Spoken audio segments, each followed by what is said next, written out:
बच्चों चैप्टर की शुरुआत में कितनी खूबसूरत एक पिक्चर दे रखी है जिसमें हमें सोलर सिस्टम नजर आ रहा है। सन सेंटर में है और कुछ प्लैनेट्स उसके आसपास घूम रहे हैं। तो चलो चैप्टर को समझते हैं। तो लिखा हुआ है, how wonderful it is to watch the sky after sunset. कितना खूबसूरत लगता है सूर्य ढलने के बाद में आसमान को देखना। One would first notice one or two bright dots shining in the sky.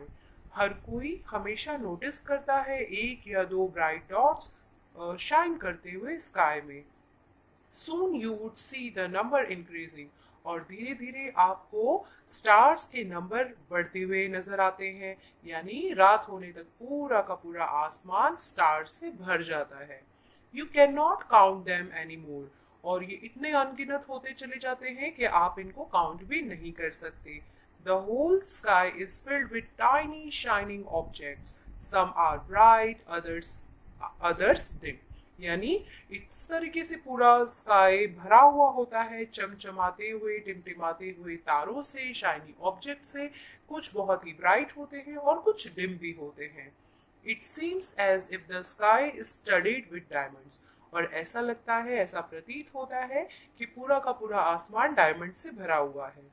They all appear to be twinkling. और हर कोई ऑब्जेक्ट एकदम टिमटिमाता हुआ, चमकता हुआ नजर आता है। But if you look at them carefully, you will notice that some of them do not twinkle as others do. लेकिन अगर आप बहुत ध्यान देंगे, बड़े ध्यान से देखेंगे, तो आपको पता चलेगा कि कुछ ऑब्जेक्ट्स बिल्कुल चमकते नहीं हैं और कुछ बहुत ज्यादा चमकते हैं। They simply glow without any flicker, just as the moon shines. Flicker का मतलब होता है बच्चों टिमटिमाना। ठीक है, तो हम लोग यहाँ पे देखेंगे, हमें समझ में आ रहा है कि कुछ तो मून्स की तरह बिल्कुल शांत रहते हैं, चमकते नहीं हैं, और कुछ स्टार्स की तरह चमचमाते हैं। Along with these bright objects, you may also see the moon on most of the days. It may, however, appear at different times in different shapes and at different positions. तो इन bright objects के साथ आपने moon को भी बहुत बार हम लोग देखते हैं, और मून हर बार अलग अलग शेप में नजर आता है, अलग अलग जगह पर, अलग अलग पोजीशन पे नजर आता है। कभी कभी मून हमें पूरी तरह से कभी कभी हमें मून बिल्कुल कंप्लीट नजर आता है, फुल मून बन के नजर आता है, और ये महीने में एक बार, ठीक है, एक बार ही ऐसा होता है जब मून हमें फुल नजर आता है। It is full moon night और पूर्णिमा, और उस फुल मून नाइट को हम लोग पूर्णिमा भी कहते हैं। अ फोर्टनाइट लेटर, फोर्टनाइट का मतलब होता है 2 वीक, यानी 14 दिन के बाद हम लोग कभी भी मून को देख नहीं पाते। You can not see it at all.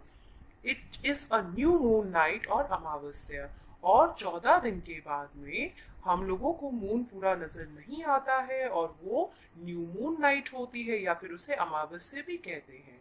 On this day you can watch the night sky best provided it is a clear night. और उस दिन हम देखेंगे कि किस तरीके से नाइट पूरी की पूरी, कोई भी ऑब्जेक्ट्स, ब्राइट ऑब्जेक्ट उसमें नहीं चमकते, और पूरी रात एकदम अंधियारी होती है, ब्लैक होती है। The sun, the moon, and all those objects shining in the night sky are called celestial bodies.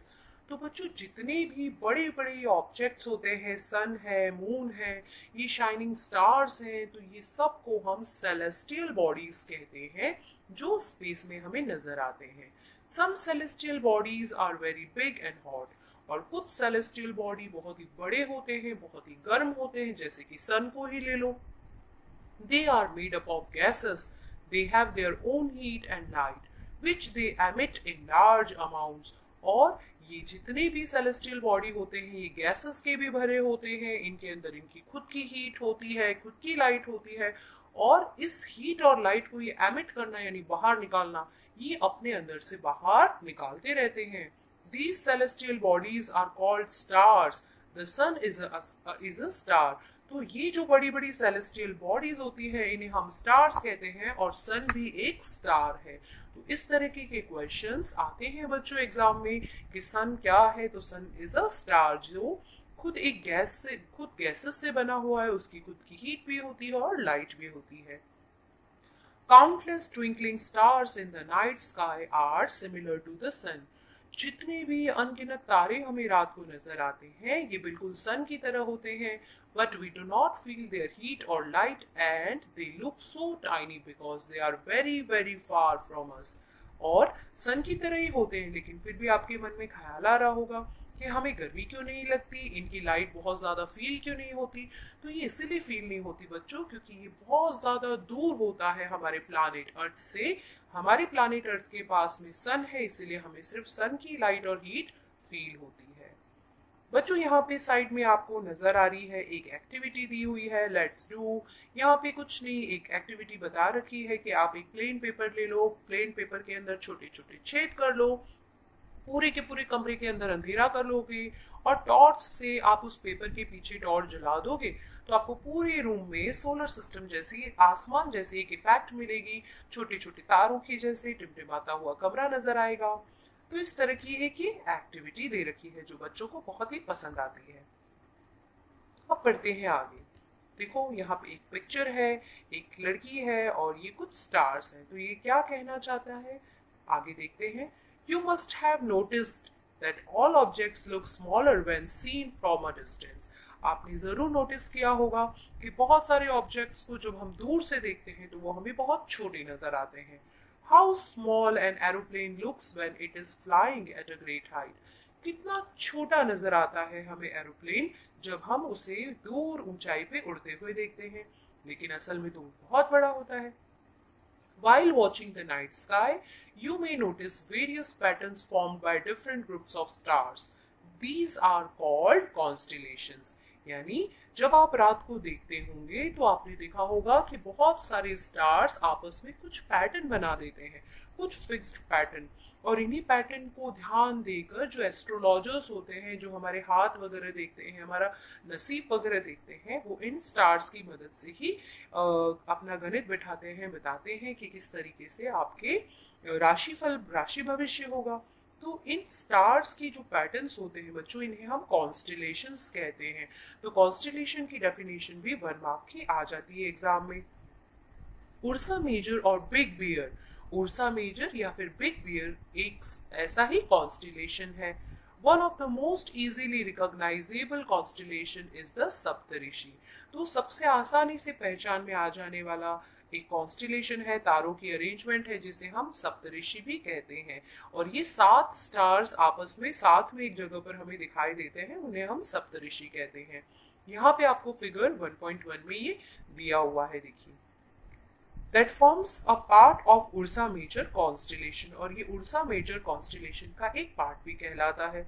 Ask someone elder in your family or neighborhood to show you more stars, planets and constellations in the sky. तो अपने आसपास जो भी आपके बड़े हैं उनसे आप ये चीजें पूछ सकते हैं। घर में कोई बुजुर्ग है तो उनसे भी आप कह सकते हैं कि वो आपको और भी ज्यादा जानकारी दे अगर उन्हें पता है तो इस बारे में। In ancient times, people used to determine directions during the night with the help of stars.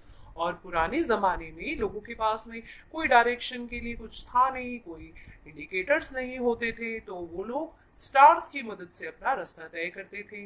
The north star indicates the northern direction, और ये बहुत फेमस नॉर्थ स्टार है, वो हमेशा लोगों को नॉर्थ डायरेक्शन बताने में मदद करता था। It is also called the pole star, और ये नॉर्थ स्टार को हम पोल स्टार के नाम से भी जानते हैं। It always remains in the same position in the sky, और वो हमेशा स्काई में एक ही पोजिशन पे रहता था, तो पता लगाना बहुत आसान है फिर डायरेक्शन का। We can locate the position of pole star with the help of Saptarishi. तो हम लोग ये जो हमारा पोल स्टार है इसकी पोजीशन इस तरीके से सप्तऋषि के जो स्टार्स हैं अगर वो एक ही लाइन में पॉइंट कर रहे हैं तो ये देखो, इसको हम ऐसे करके समझ सकते हैं। दिख रहा है ना आपको किस तरीके से ये बच्ची स्टार्स की पोजीशन से देख पा रही है।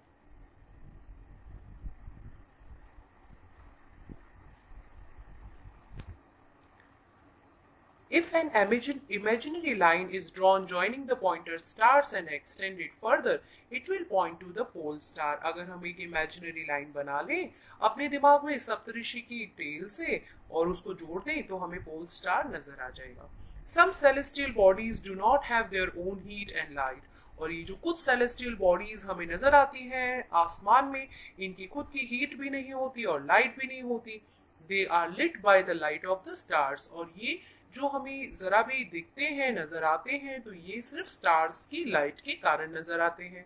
सच बॉडीज आर कॉल्ड प्लैनेट्स. और ऐसी बॉडीज को हम प्लैनेट्स कहते हैं. The word planet comes from the Greek word plantei, which means wanderers. Plantei का मतलब होता है wanderers, यानी आसपास घूमने वाले. The earth on which we live is a planet. हम जिस अर्थ पे रहते हैं वो भी एक planet है, एक ग्रह है. It gets all its heat and light from the sun. और हमारे सबसे करीबी स्टार कौन है बच्चों? तो हमारी सबसे करीबी स्टार है सन. और हम एक ऐसी अर्थ पे रहते हैं जो सेलेस्टियल बॉडी है और उसकी कोई भी खुद की लाइट नहीं है, खुद की हीट नहीं है, तो ये अपनी लाइट और हीट सन से लेता है. If we look at the earth from a great distance, say the moon, it will appear to be shining just as the moon. अगर हम अर्थ को दूर जाकर बिल्कुल मून के जैसे दूर जाकर या मून पर जाकर देखेंगे तो हमें अर्थ भी बिल्कुल मून के जैसे नजर आएगा चमकता हुआ. The moon that we see in the sky is a satellite. हम जिस मून को आसमान में देखते हैं वो खुद भी एक सैटेलाइट है. It is a companion of our earth and moves round it. और ये अर्थ का साथी है और अर्थ के साथ मूव करता रहता है अर्थ के आसपास. Like our earth, there are 7 other planets that get heat and light from the sun. Some of them have their moons too. बिल्कुल हमारे अर्थ की तरह ही 7 और प्लैनेट्स हैं, यानी टोटल 8 प्लैनेट्स हैं जिनको अपनी लाइट हीट ये सब सन से मिलती है. और उनके पास में भी उनकी सैटेलाइट्स है जिनको हम उनके मून कहते हैं. देखो बच्चों यहाँ पे एक इंटरेस्टिंग फैक्ट दे रखा है. Jupiter, Saturn and Uranus have rings. Jupiter, Saturn and Uranus के पास में रिंग्स हैं, उनके आसपास रिंग बनी हुई है. These are belts of small debris. और छोटी जो रॉक्स टाइप होते हैं डर्बीज, उसकी ये बेल्ट है. These rings may be seen from the earth with the help of powerful telescopes. और हम बड़े पावरफुल टेलीस्कोप की मदद से इन रिंग्स को भी देख सकते हैं. तो कौन से 3 प्लैनेट्स के पास में रिंग्स होती है ये याद रखना, जुपिटर, सैटर्न एंड यूरेनस. ये काफी सारी एग्जाम्स में आ जाता है बच्चों. इसके बाद है बच्चों द सोलर सिस्टम. तो ये हम सोलर सिस्टम किसको कहते हैं? ये डेफिनेशन एग्जाम में हमेशा आती है. The sun, 8 planets, satellites and some other celestial bodies known as asteroids and meteoroids. तो सोलर सिस्टम हम सन को, 8 प्लैनेट्स को, उनकी सैटेलाइट्स को और कुछ और बड़ी बड़ी सेलेस्टियल बॉडीज जैसे अलग अलग स्टार्स हो गए, एस्टेरॉइड्स एंड मीटेरॉइड्स को मिलाकर सोलर सिस्टम कहते हैं. तो यहाँ पे आपको एक बहुत ही खूबसूरत पिक्चर बुक में दे रखी है बच्चों. बहुत ही खूबसूरत पिक्चर में देखो हमें अलग अलग प्लैनेट्स नजर आ रहे हैं. तो ये सबसे पहले हमारे पास में सन है, सन के पास में मर्क्यूरी के बाद में वीनस, फिर अर्थ, मार्स. और बच्चों ये एस्टेरॉइड बेल्ट आपको नजर आ रही है बीच में. मार्स और जुपिटर के बीच में एक एस्टेरॉइड बेल्ट नजर आ रही है. तो ये एस्टेरॉइड और मीटेरॉइड्स क्या होते हैं ये अभी हम आगे देखते हैं. यहाँ पे सबसे पहले एक फैक्ट दिया हुआ है, वो फैक्ट देखते हैं. Do you know Sol in Roman mythology is the sun god. Solar means related to the sun. यानी सोल का मतलब होता है रोमन माइथोलॉजी में सन गॉड, सूर्य भगवान. और सोलर का मतलब होता है सन से रिलेटेड जो भी है, तो वो सब सोलर फैमिली का एक हिस्सा हो गए. इसीलिए हम इसे सोलर सिस्टम कहते हैं. Write down as many words using the word solar on your own as you can. यानी अब आप सोलर का यूज करके, सोलर वर्ड का यूज करके और भी जो शब्द आपके दिमाग में आ रहे हैं आप उन्हें बना सकते हैं. जैसे कि सोलर कुकर हो गया, सोलर बल्ब हो गया. तो सोलर सिस्टम जो है हमारा सन, फिर सेलेस्टियल बॉडीज, प्लैनेट्स, इन सबको मिला के बना है. It forms the solar system. We often call it a solar family with the sun as its head. तो सोलर फैमिली का हेड हमने सन को मान लिया है. अब चलो सन के बारे में जानते हैं। The sun is the centre of the solar system. It is a huge and made up of extremely hot gases. तो बच्चों सन बहुत ही ज्यादा गर्म गैसेस का बना हुआ है और बहुत बड़ा है। It provides the pulling force that binds the solar system. और ये पुलिंग फोर्स मतलब ये सभी को अपनी तरफ पे खींच के, बाइंड का मतलब पकड़ के खींच कर रखता है सोलर सिस्टम में। The sun is the ultimate source of heat and light for the solar system. और सन एक बहुत जरूरी, बहुत ही इंपॉर्टेंट सोर्स है लाइट का और हीट का। अगर एक भी दिन सन नहीं निकलता है, सूरज नहीं निकलता है, या फिर बादल छाए रहते हैं तो भी धूप नहीं गिरती है, और बिना धूप के ना पेड़ पौधे अपना खाना बना पाएंगे, ना हम कपड़े सुखा पाएंगे, और माइक्रो ऑर्गेनिजम्स भी बहुत ज्यादा हो जाएंगे। But that tremendous heat is not felt so much by us because despite being our nearest star, it is far away from us. और इतना हीट हमें ज्यादा फील नहीं होता है क्योंकि हमसे वो बहुत दूर है, हमसे वो 150 मिलियन किलोमीटर अवे है। तो इस कारण हमें बहुत ज्यादा उसकी लाइट फील नहीं हो पाती। प्लैनेट्स, तो अब देखो 8 तरह के प्लैनेट्स है और उनको याद करने की कुछ एक बहुत अच्छी ट्रिक दे रखी है, तो चलो उसको देखते हैं। There are 8 planets in our solar system in order of their distance from the sun. They are Mercury, Venus, Earth, Mars, Jupiter, Saturn, Uranus and Neptune.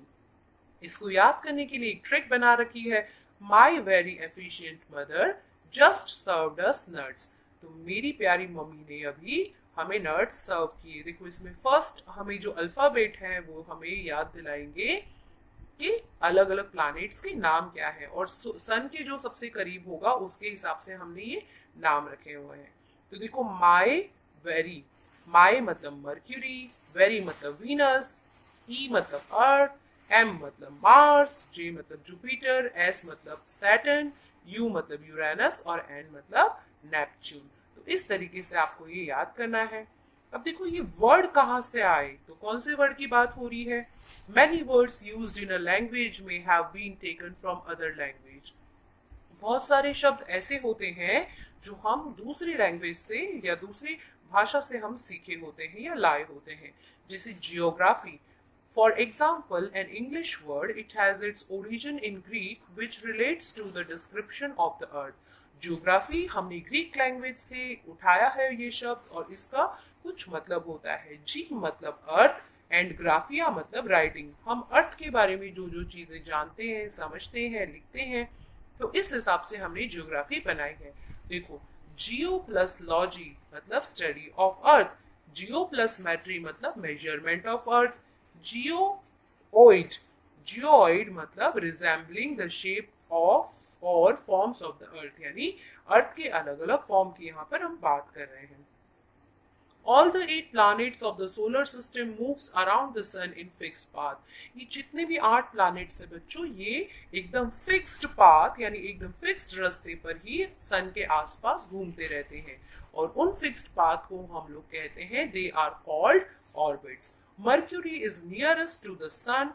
It takes only about 88 days to complete one round along its orbit. और mercury सबसे करीब है सन के, सन एक star है और 88 days में सन का पूरा एक चक्कर लगा देता है। Venus is considered as Earth's twin because its size and shape are very much similar to that of Earth. और वीनस को हम अर्थ का जुड़वा भी कहते हैं, अर्थ का ट्विन भी कहते हैं, क्योंकि इसकी साइज और शेप लगभग लगभग अर्थ के बराबर है। फिर आगे देखते हैं बच्चों, टिल रिसेंटली यानी 2006 तक हम प्लूटो को भी, यानी पहले 9 प्लैनेट्स हम मानते थे, प्लूटो को भी हम एक प्लैनेट कंसीडर करते थे।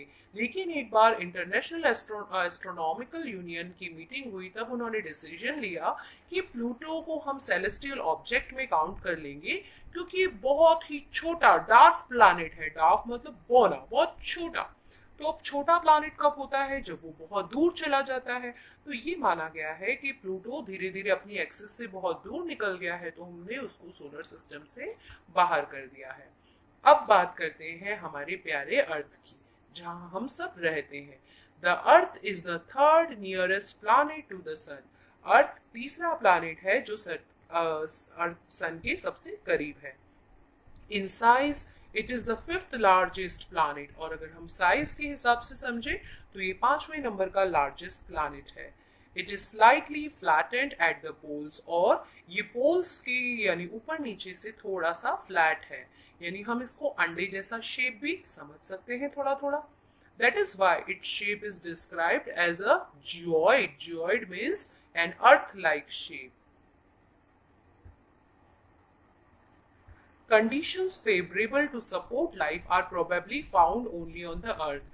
यानी जिंदा रहने के लिए जो जो कंडीशन चाहिए, हमें हवा चाहिए, पानी चाहिए, ये सब सिर्फ अर्थ पे ही पॉसिबल है।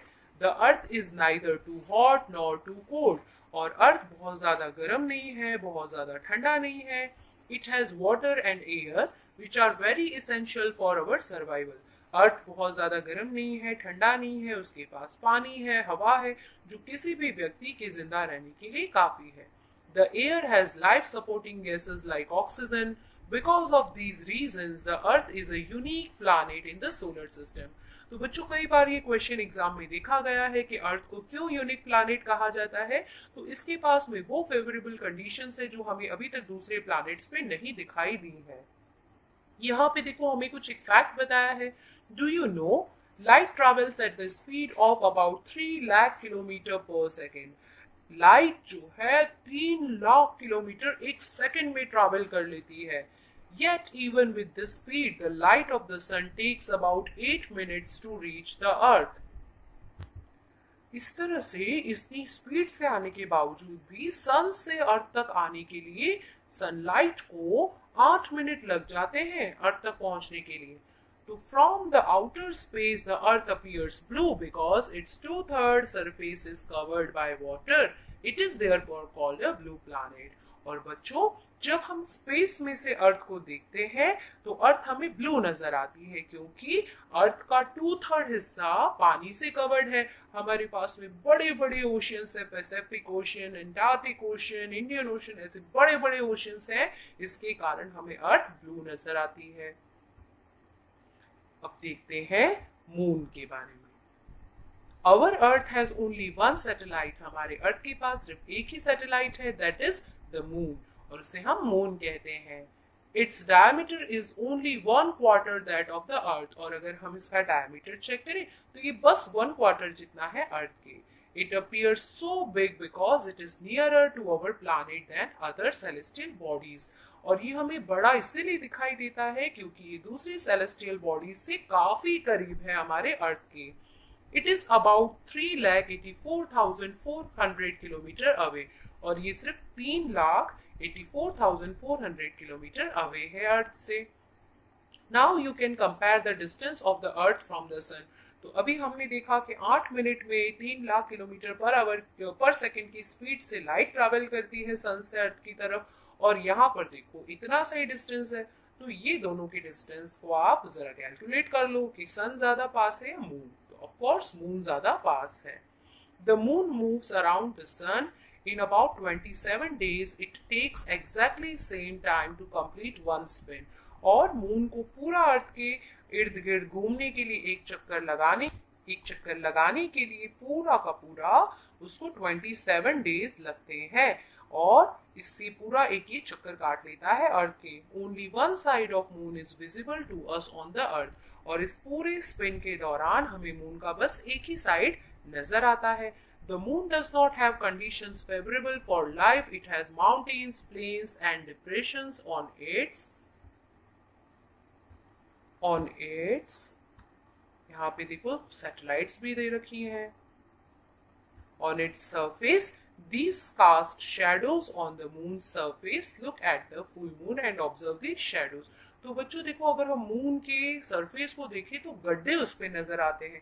अक्सर हम लोग देखते हैं कि मून के अंदर हम ऐसे कह देते हैं कि चांद में दाग है, चांद में दाग है। तो बच्चों वो दाग नहीं है, दरअसल चांद के सरफेस पे बहुत सारे बड़े बड़े गड्ढे होते हैं जो हमें ऐसे नजर आते हैं जैसे कि चांद में दाग है। तो यहाँ पे देखो एक बहुत ही प्यारा सा इंटरेस्टिंग फैक्ट दे रखा है। Neil Armstrong was the first man to step on the surface of the moon on 20 July 1969. Neil Armstrong पहले मतलब इंसान थे जिन्होंने मून के सरफेस पे अपने कदम रखे थे 20 जुलाई 1969 को। अब आपको ये पता लगाना है क्या कोई और इंडियन गया है मून के ऊपर। A satellite is a celestial body that moves around the planets in the same way as the planets move around the sun. और सैटेलाइट भी बिल्कुल उसी तरीके से प्लानेट के चक्कर काटती है जैसे प्लानेट सन के चक्कर काटता है। A human-made satellite is an artificial body. It is designed by scientists to gather information about the universe or for communication. It is carried by a rocket and placed in the orbit around the Earth. Some of the Indian satellites in space are INSAT, IRS, EDUSAT, etc.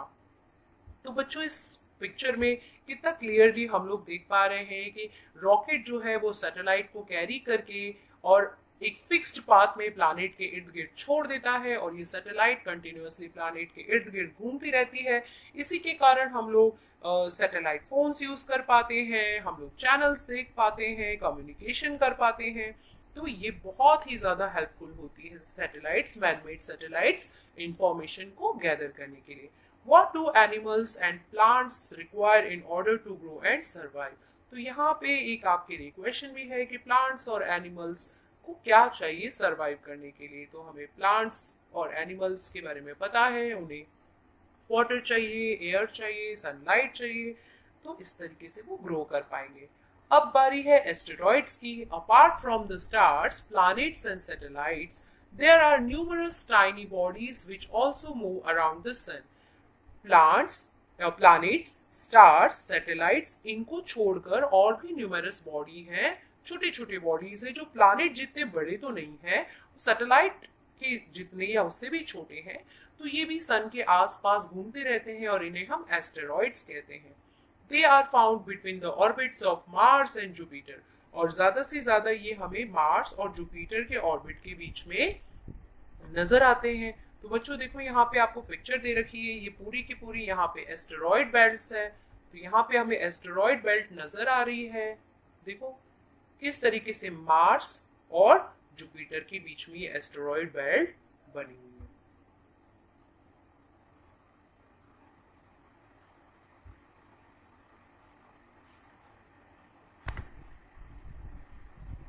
Scientists are of view that asteroids are parts of a planet which exploded many years back.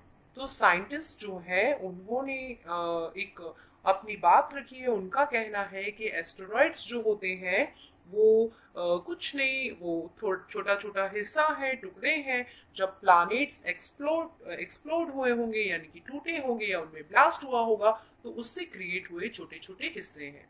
इसके बाद है meteoroids. The small pieces of rock which move around the sun are called meteoroids. तो ये छोटे छोटे rock के pieces होते हैं जो सन के इर्द गिर्द घूमते हैं और ये मीटेरोइड्स कभी कभी अर्थ के पास भी आ जाते हैं और अर्थ से टकरा भी जाते हैं। During this process due to friction with the air they got heated. और कभी कभी फ्रिक्शन के कारण, घर्षण के कारण ये जल भी जाते हैं। It causes a flash of light sometimes. A meteor without being completely burned falls on the earth and creates a hollow. और कभी कभी फ्रिक्शन नहीं भी हो पाता है और फ्रिक्शन हो भी जाता है तो ये सीधे के सीधे अर्थ के अंदर आकर गिर जाते हैं। Do you see a whitish broadband? और आपको यहाँ पे एक व्हाइटिश ब्रॉडबैंड नजर आ रहा है क्या? यहाँ पे एक व्हाइटिश ब्रॉडबैंड हमने अक्सर अपने आसमान में देखा है। एक व्हाइटिश यानी सफेद कलर का कोई एक ब्रॉडबैंड पट्टे तरीके का आसमान में नजर आता है।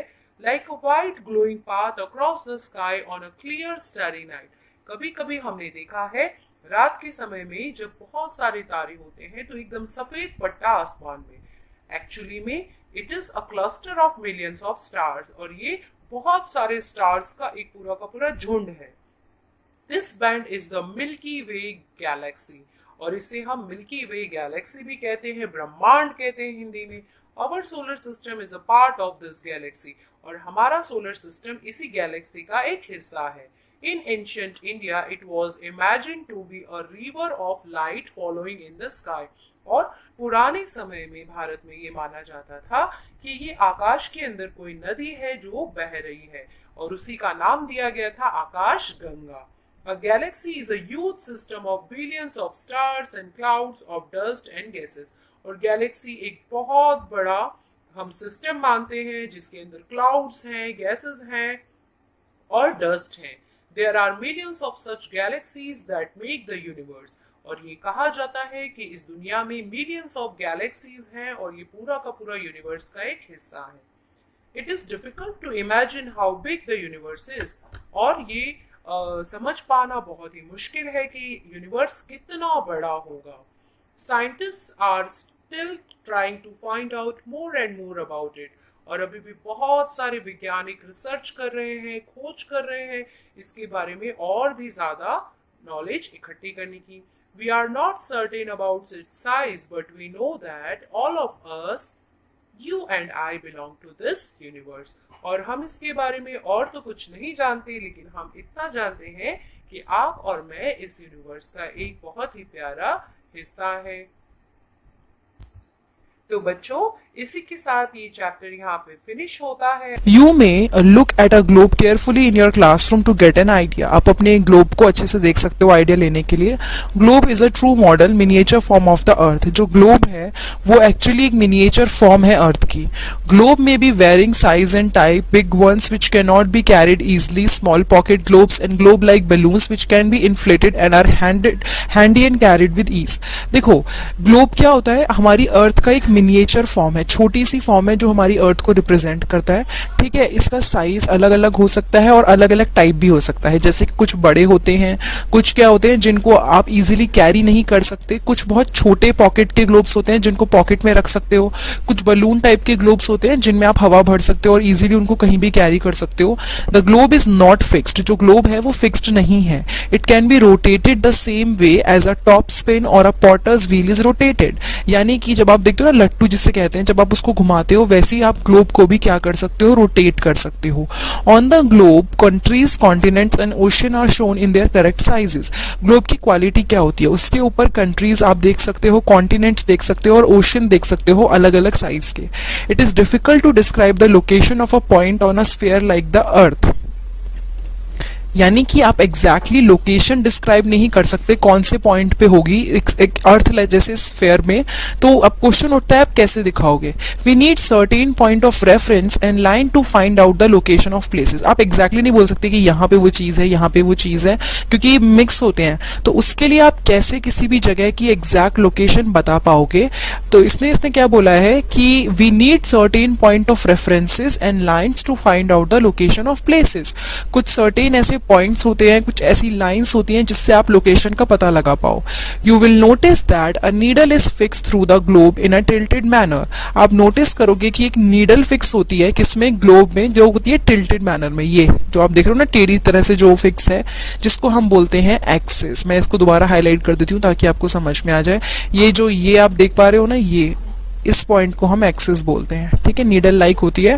2 point on the globe through which the needle passes are 2 poles. यानी वो दो पॉइंट जहां से नीडल पास करती है वो होती है नॉर्थ पोल और south pole. The globe can be moved around this needle from west to east just as the earth move. यानी कि जो आपकी ग्लोब है वो मूव हो सकती है इस नीडल के अराउंड. समझ लीजिए ये नीडल ऐसी की ऐसी रहती है और ये ग्लोब उसके आसपास मूव करता है.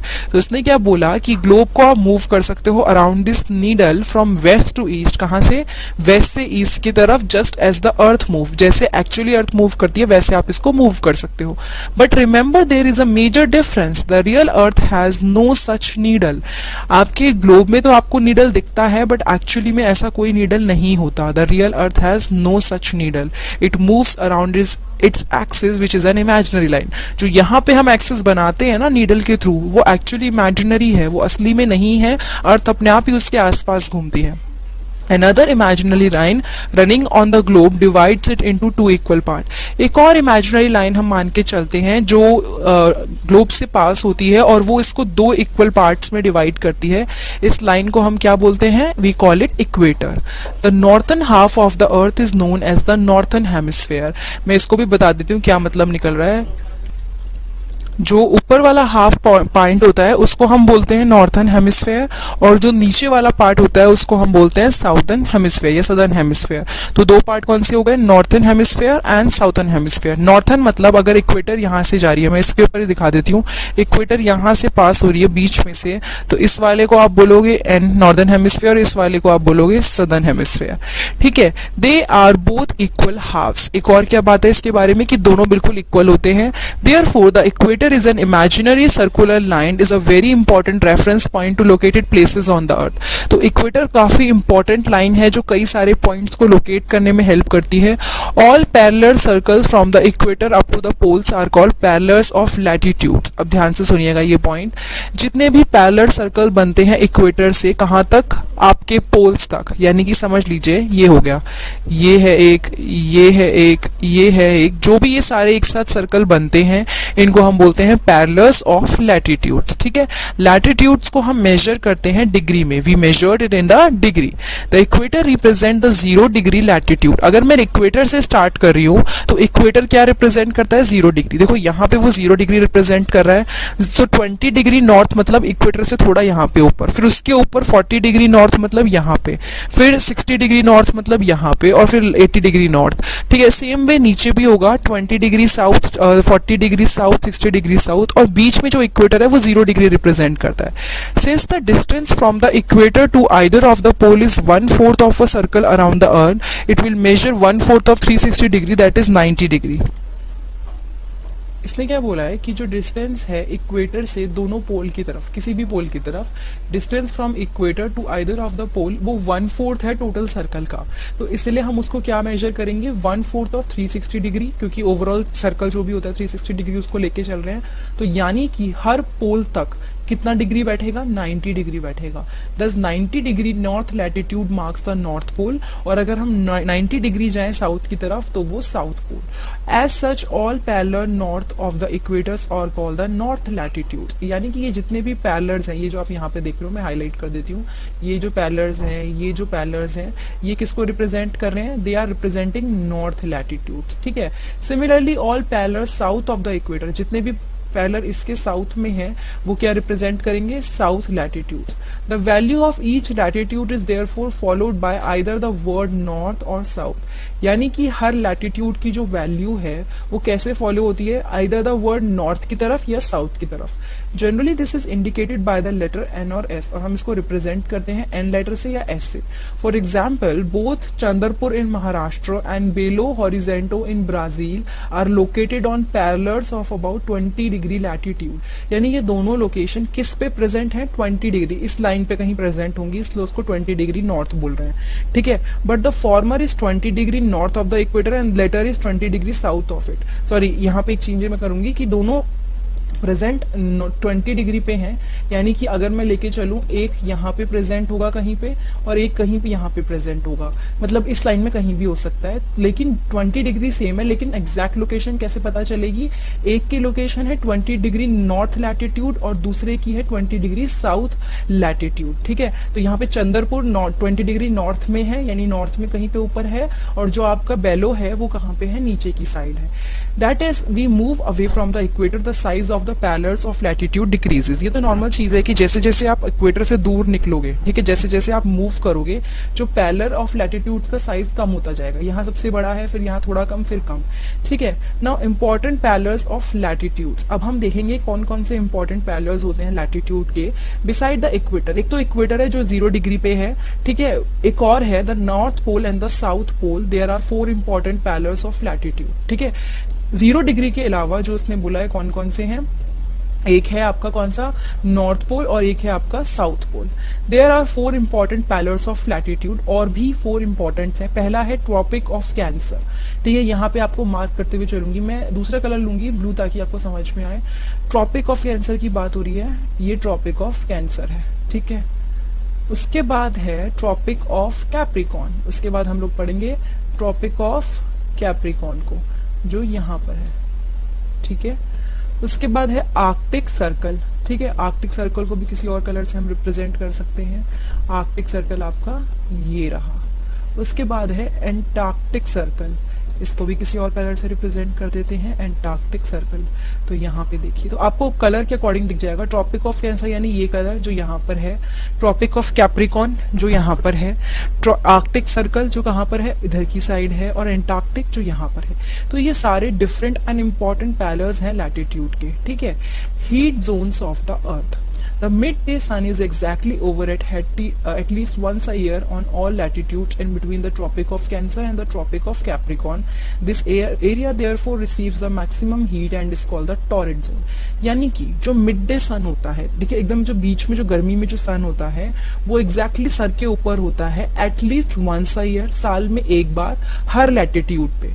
यानी कि ट्रॉपिक ऑफ कैंसर से लेके tropic of Capricorn, tropic of Cancer से लेके ट्रॉपिक ऑफ कैप्रिकॉर्न, इसके बीच का जो ये एरिया आपको दिख रहा है, इस एरिया के बीच में सन एक बार तो क्या होता है, एकदम सर पे होता है, और इसीलिए ये जो आपका एरिया है ना, इट रिसीव मैक्सिमम हीट, इस एरिया में मैक्सिमम हीट मिलती है, और इस जोन को हम बोलते हैं टॉरिड जोन। तो इस पूरे पोर्शन को आप देखो यहाँ पर रिप्रेजेंट भी किया है, क्या बोला है, इसको हम क्या बोलेंगे, we will call it torrid zone, ठीक है। उसके बाद है the midday sun never shines overhead on any latitude beyond the tropic of Cancer and the tropic of Capricorn. उसने क्या बोला, जो हमारा सन है वो कभी भी शाइन नहीं करेगा ओवरहेड यानी एकदम सर पे, on any latitudes beyond tropic of Cancer and tropic of Capricorn. इसको बहुत ध्यान से समझाती हूँ। यानी कि जो सन है ओवरहेड, जैसे वो रिप्रेजेंट, मतलब यहाँ पे इस पोर्शन में तो वो पूरा रिप्रेजेंट कर सकता है, इस पोर्शन में वो ओवरहेड रहेगा, लेकिन उसके अलावा इस पोर्शन को मैं ग्रीन से मार्क करूंगी ताकि आपको समझ में आए। जो ये वाला पोर्शन है और ये वाला पोर्शन है, यहाँ पे कभी भी सन क्या करेगा, एकदम सर के ऊपर नहीं आएगा। तो इसकी वजह से क्या होता है, जो एंगल होता है सन रेज का वो डिक्रीज होता है। The angle of the sun rays goes on decreasing towards the pole, इसलिए जो सन रेज का एंगल है वो पोल्स तक कम होता जाता है। As such the areas bound by the Tropic of Cancer and the Arctic Circle in the northern hemisphere and the Tropic of Capricorn and Antarctic Circle on the southern hemisphere have moderate temperature. तो basically इस portion में जो मैंने Green Marc किया है, दोनों portion में ये और ये कौन सा हो जाता है, टेम्परेट जोन हो जाता है। यहाँ बहुत ज्यादा गर्मी नहीं पड़ती। टॉरिड जोन में एकदम ओवरहेड सन होता है इसलिए गर्मी पड़ती है, टेम्परेट जोन में इतनी गर्मी नहीं पड़ती है, ठीक है। इसलिए इसने बताया है इस पोर्शन को भी हम क्या बोलते हैं, temperate zone. Now just a minute. Now we will study about frigid zone. Area lies between the Arctic Circle and the North Pole in the northern hemisphere and the Antarctic Circle and the South Pole in the southern hemisphere are very cold. ये area की जो location है वो दे रखी है कि कौन सी है, ठीक है। एक मिनट में इसको भी हाईलाइट कर देती हूँ। इस पोर्शन को हम लोग बोलते हैं फ्रिजिड जोन। किस पोर्शन की बात हो रही है, ये जो आपका पोर्शन मैं मार्क करती हूँ किसी ब्लैक कलर से, तो ये जो पोर्शन है ये बहुत ही ठंडा जोन होता है, ठीक है। ये ब्लैक जो मार्क्ड है पूरा ये वाला पोर्शन जो है ये फ्रिजिड जोन कहलाता है, क्योंकि इसके अंदर हीट बिल्कुल नहीं आती, ठीक है। तो ये क्या है, इस पोर्शन को हम बोलते हैं they are very cold, these portion are very cold because यहाँ पे सन आता ही नहीं है होराइजन से ऊपर, यानी कि यहाँ पे गर्मी मतलब जो होता है ना वो बहुत पहुंचती ही नहीं है। Therefore its rays are always slanting and provide less heat. तो इसकी जो रेज होती हैं वो हमेशा स्लैंटिंग होती हैं यानी टेढ़ी होती है और वो हीट प्रोवाइड नहीं करती। These are therefore called the frigid zones और इनको हम फ्रिजिड जोन बोलते हैं, ठीक है। अब देखो एक बोल रखा है torch light falling on a straight surface is bright and covers a smaller area. काफी ज्यादा ब्राइट है और ज्यादा एरिया घेर रही है। किसकी बात हो रही है, अगर टॉर्च लाइट डायरेक्ट पड़ रही है तो। यहाँ टेढ़ी पड़ रही है, स्लैंटेड सरफेस पे कर रही है, देखो लेस ब्राइट है, इतनी ज्यादा जितनी ब्राइट यहाँ पे थी वैसी नहीं है, कवर ज्यादा कर रही है एरिया लेकिन क्या है, ब्राइट नहीं है। उसके बाद हमने लैटिट्यूड्स तो पढ़ लिया, अब हम लोग पढ़ेंगे लॉन्गिट्यूड्स। लॉन्गिट्यूड्स क्या होते हैं, to fix the position of a place it is necessary to know something more than latitude of the that place. आपने लैटिट्यूड बता दिया 20 डिग्री नॉर्थ लैटिट्यूड या फिर 20 डिग्री साउथ, तो ये तो आपने लैटिट्यूड बता दिया था। अब हम पढ़ेंगे लॉन्गिट्यूड, क्योंकि सिर्फ लैटिट्यूड से आप किसी भी जगह की लोकेशन नहीं बता सकते। You can see for example that Tonga island in the Pacific Ocean and Mauritius island in the Indians are situated on the same latitude, क्योंकि ये दो जगह का नाम दिया है जो सेम लैटिट्यूड पे सिचुएटेड है। लेकिन एग्जैक्ट अगर मैं चाहती हूँ कि मुझे उसकी लोकेशन का पता चले, तो हमें ये भी पता होना चाहिए कि वो ईस्ट से और वेस्ट से कितना दूर है, ठीक है, यानी कि कितना डिस्टेंस है। फॉर एग्जाम्पल हमने यहाँ पे तो देख लिया कि ये जो इधर देख लेते हैं कि यहाँ पे कहीं पे प्रेजेंट है, ठीक है, ऐसा हमने पता लगा लिया, यहाँ पे है और एक यहाँ पर कहीं पे है। लेकिन अब इसमें से वो कहीं भी हो सकती है और दोनों एग्जैक्ट कहाँ है, उसके लिए आपको क्या चाहिए, ऐसी लाइंस भी चाहिए जिनको आप बोलते हो लैटिट्यूड्स, ठीक है। तो अब इसमें हम लैटिट्यूड्स के बारे में पढ़ेंगे। These line of reference are called the meridians of longitude. दोबारा पढ़ लेते हैं, इन लाइन को जो हम रेफरेंस के लिए यूज करते हैं क्या बोलते हैं, meridians of longitude, and the distance between them are measured in degree of longitude. और जो उनके बीच की जो डिस्टेंस होती है उसको कैसे मेजर करोगे, डिग्री ऑफ लॉन्गिट्यूड से। Each degree is further divided into minutes and minute into seconds, और जो हर डिग्री है वो मिनट्स में डिवाइडेड है और मिनट सेकंड में डिवाइडेड है। They are semicircles and the distance between them decreases steadily polewards until it becomes zero at the poles। यहाँ पे भी ध्यान से देखिए, यहाँ पे डिस्टेंस है, लेकिन जब यहाँ पे आओगे पोल की तरफ आओगे, इधर की तरफ देख लेते हैं, जब इस जगह पे आओगे पोल की तरफ, तो ये जो डिस्टेंस बीच में इतनी ज्यादा थी अब वो क्या हो गई, बिल्कुल खत्म हो गई। यानी यहाँ पे डिस्टेंस ज्यादा है लेकिन यहाँ पे आते आते खत्म हो जाती है। उसके बाद है unlike parallels of latitudes all meridians are of equal length. इसने क्या बोला कि जैसे पैरेलल ऑफ लैटिट्यूड की बात करते हैं, दोबारा उसकी तरफ जाऊंगी मैं, ये जो पैरेलल थे सबकी लेंथ अलग थी, ये नीचे से बड़ा था फिर छोटा हुआ, ये पैरेलल की बात थी। लेकिन लॉन्गिट्यूड सारे के सारे इक्वल लेंथ के होते हैं। They are semi circle and the distance between them decreases steadily poleward until it become zero at the poles. यानी कि ये क्या करते हैं, ये डिक्रीज होना शुरू कर देते हैं पोल्स तक जाते जाते, जहां पे सारे मेरिडियंस मिलते हैं। Unlike parallels of latitude are all meridians are of equal length. इनको मेरिडियंस भी बोल देते हैं लॉन्गिट्यूड्स को, ये क्या हो जाते हैं, कम हो जाते हैं लेंथ में। Thus it was difficult to number the meridians, इसलिए मुश्किल था उसको नंबर देना, क्योंकि हमें पता है कि सेम लेंथ के हैं सारे। Hence all country decided that the count should begin from the meridian which passed through Greenwich, where the British Royal Observatory is located। क्योंकि हर किसी की लेंथ क्या थी, सेम थी, तो ये मुश्किल था बताना कि एक्चुअली कितना क्या नंबर देना चाहिए, सबके सब सेम लेंथ के हैं। तो इन्होंने क्या दिया कि हर किसी का काउंट कहाँ से शुरू होगा, मेरिडियन से स्टार्ट होगा जो ग्रीनविच से पास करती है। ग्रीनविच है कहाँ पे, ब्रिटिश रॉयल ऑब्जर्वेटरी है जहाँ पे लोकेटेड, और इस मेरिडियन को हम बोलते हैं प्राइम मेरिडियन। इसको क्या बोलते हैं, ये देखो ध्यान से, इसको दिखा रखा है, ये है प्राइम मेरिडियन। ये जो ऊपर से नीचे तक जा रही है, इसको मैंने थोड़ा मतलब वो कर दिया है, बट ये एग्जैक्टली प्राइम मेरिडियन है, ठीक है। The prime meridian and 180 degree meridian divide the earth into two equal half. यानी कि अगर मैं प्राइम मेरिडियन की बात करूं और 180 डिग्री मेरिडियन की बात करूं तो वो क्या करते हैं, इक्वल हाफ में डिवाइड कर देते हैं, ठीक है, किसको, अर्थ को। Now the eastern hemisphere and western hemisphere दोनों, जैसे उसमें क्या हुआ था, नॉर्थर्न हेमिस्फीयर साउथर्न हेमिस्फीयर हुआ था, इसमें भी ईस्टर्न और वेस्टर्न डिवाइड हो जाते हैं, किसकी वजह से, प्राइम मेरिडियन की वजह से। Therefore the longitude of a place is followed by the letter E for the east. तो जैसे वहां पे नॉर्थ और साउथ के लिए एन और एस यूज हो रहा था, यहाँ पे ई यूज होगा ईस्ट के लिए, डब्ल्यू यूज होगा वेस्ट के लिए। It is however interesting to note that 180 degree east and 180 degree west meridian are on the same line. लेकिन एक चीज सोचने वाली है कि जो 180 डिग्री ईस्ट है और 180 डिग्री जो वेस्ट है वो सेम लाइन पे है। नाउ एक बहुत इंपॉर्टेंट पॉइंट बोला है, now look at the grid of the parallel of latitudes and meridians of longitude on the globe. You can locate any point on the globe very easily. अगर आप ध्यान से देखोगे यहाँ पे कोई भी पॉइंट अगर आपको कोई बता दे कि 40 डिग्री नॉर्थ, और जैसे ये बोल दे कि अगर आप ईस्ट बोलते हैं तो इतना ईस्ट या फिर 40 डिग्री ईस्ट, तो आप आराम से उसकी लोकेशन बता पाओगे, ठीक है। You can locate any point on the globe very easily. उसकी हेल्प से आप क्या कर सकते हो, कोई भी पॉइंट को लोकेट कर सकते हो। For example Dhubri in Assam is situated at 26 degree north latitude and 90 degree east longitude। ये एक जगह का नाम दिया है। 26 डिग्री नॉर्थ यानी वो इधर ऊपर की तरफ कहीं होगा, और उसके बाद एग्जैक्ट लोकेशन है 90 डिग्री ईस्ट। तो क्या होगा, अगर आप उसको लैटिट्यूड से देखोगे तो आप उसको आराम से आइडेंटिफाई कर पाओगे। To understand this clearly draw equidistant vertical and horizontal line on the paper. देखो यहाँ पे ऐसे उसने एक रिप्रेजेंटेशन दे दिया है, ये देखिए ये एक रिप्रेजेंटेशन दे दिया। Label the vertical rows with number and horizontal rows with letter. ये वर्टिकल थी, इसको उसने नंबर दे दिया 1 2 3 4 और हॉरिजॉन्टल को उसने ABCD दे दिया। Let vertical line represent east longitude and horizontal line as north latitude. ये क्या है, जो नंबर्स हैं वर्टिकल लाइन से वो ईस्ट लॉन्गिट्यूड्स बता रहे हैं और जो हॉरिजॉन्टल है वो नॉर्थ लैटिट्यूड्स बता रहे हैं।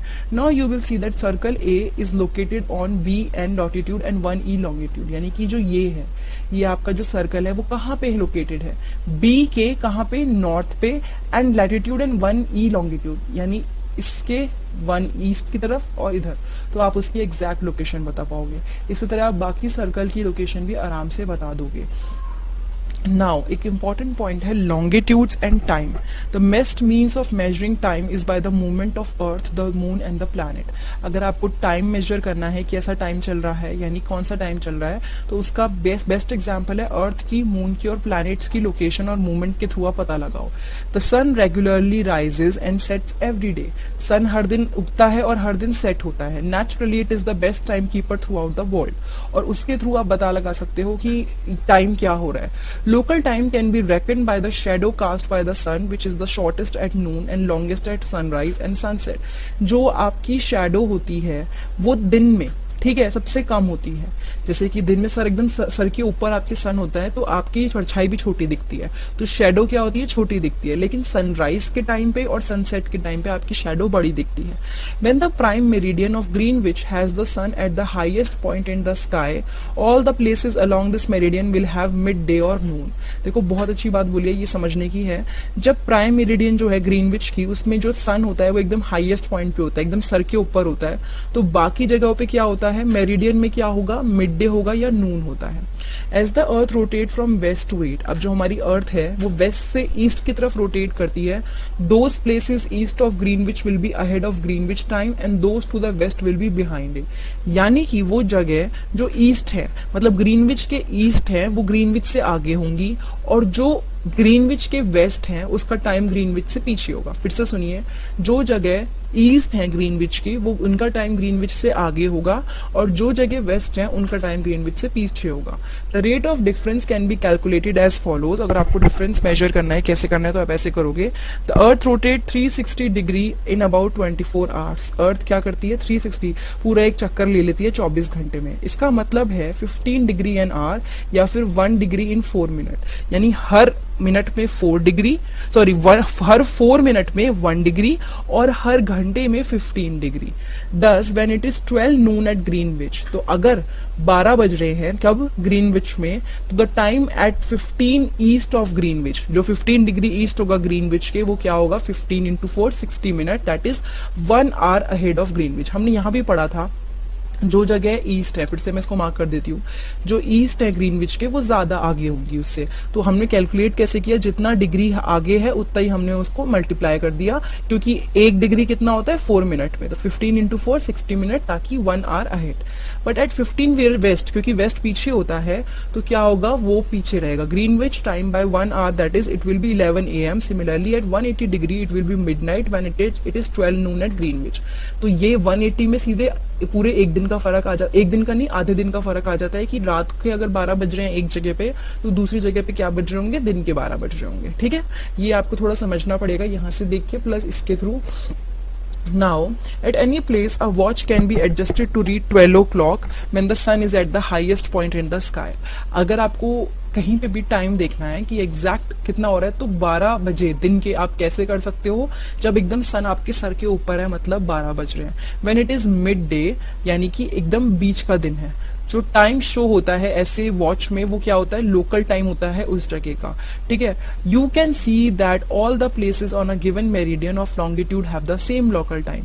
यानी कि जो भी जगह हैं जो किसी मेरिडियन पे होती हैं और लॉन्गिट्यूड की, मेरिडियन ऑफ लॉन्गिट्यूड की, उनका लोकल टाइम सेम होता है। ठीक है, दोबारा बता देती हूँ, यानी कि अगर आपकी कोई भी, जस्ट अ मिनट, इस पे से जो भी पढ़ रही होंगी, फॉर एग्जांपल जो कंट्री यहाँ और यहाँ पढ़ रही है, जो प्लेस यहाँ और यहाँ पढ़ रही है, उनका लोकल टाइम सेम होगा।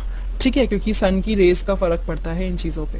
Y do we have standard time, अब हमारे पास एक स्टैंडर्ड टाइम क्यों होता है। the local time of places which are on different meridians are bound to differ. अगर अलग अलग मेरिडियन पे जगह है तो उनका जो टाइम होगा वो डिफरेंट होगा. For example, it will be difficult to prepare a time table for trains which crosses several longitudes. हमारे लिए मुश्किल होगा कि हम एक टाइम टेबल बनाएं ऐसी जगहों, क्योंकि देखो ट्रेन है जैसे वो एक जगह से निकल रही है जहाँ पे अलग लॉन्गिट्यूड हो सकता है और दूसरी तरफ जा रही है जहाँ पे अलग लॉन्गिट्यूड हो सकता है. जैसे कि इंडिया में ले लेते हैं, there will be a difference of about 1 hour and 44 minutes. 1 घंटा ऑलमोस्ट 2 घंटे का फर्क पड़ जाता है जो द्वारका जो गुजरात में है वहाँ पे और जो डिब्रूगढ़ असम में है वहाँ पे. दोनों के टाइम में 1 घंटा 45 मिनट का फर्क पड़ता है. तो हो सकता है किसी को वहां से वहां जाना हो तो लोकल टाइम जो होगा वो क्या होता है, सेम होना चाहिए, ताकि दोनों जगह पे क्या हो आपको पता रहे कि हाँ यहाँ इतने ही बज रहे हैं. पता चले गुजरात से आप 4 बजे निकले और डिब्रूगढ़ में तभी 4 ही बज रहे हैं. इसीलिए we need a standard time. It is therefore necessary to adopt the local time of some central meridian of a country as the standard time for the country. इसलिए जो भी वहां पे उस टाइम जो मेरिडियन वहां से पास हो रही है आप उसका एक टाइम अडॉप्ट कर लो. In India the longitude of 82.5 E, दोबारा इसको हाईलाइट कर देती हूँ, इंपॉर्टेंट है. इंडिया में इसको हम स्टैंडर्ड मेरिडियन मानते हैं, ठीक है. जो 82.5 डिग्री ईस्ट पे जो है उसको हम क्या मानते हैं, स्टैंडर्ड मेरिडियन. तो local time at this meridian is taken as the standard time for the whole country. और पूरी कंट्री के लिए जो लोकल टाइम है वो यहीं से लिया जाता है. It is known as Indian standard time.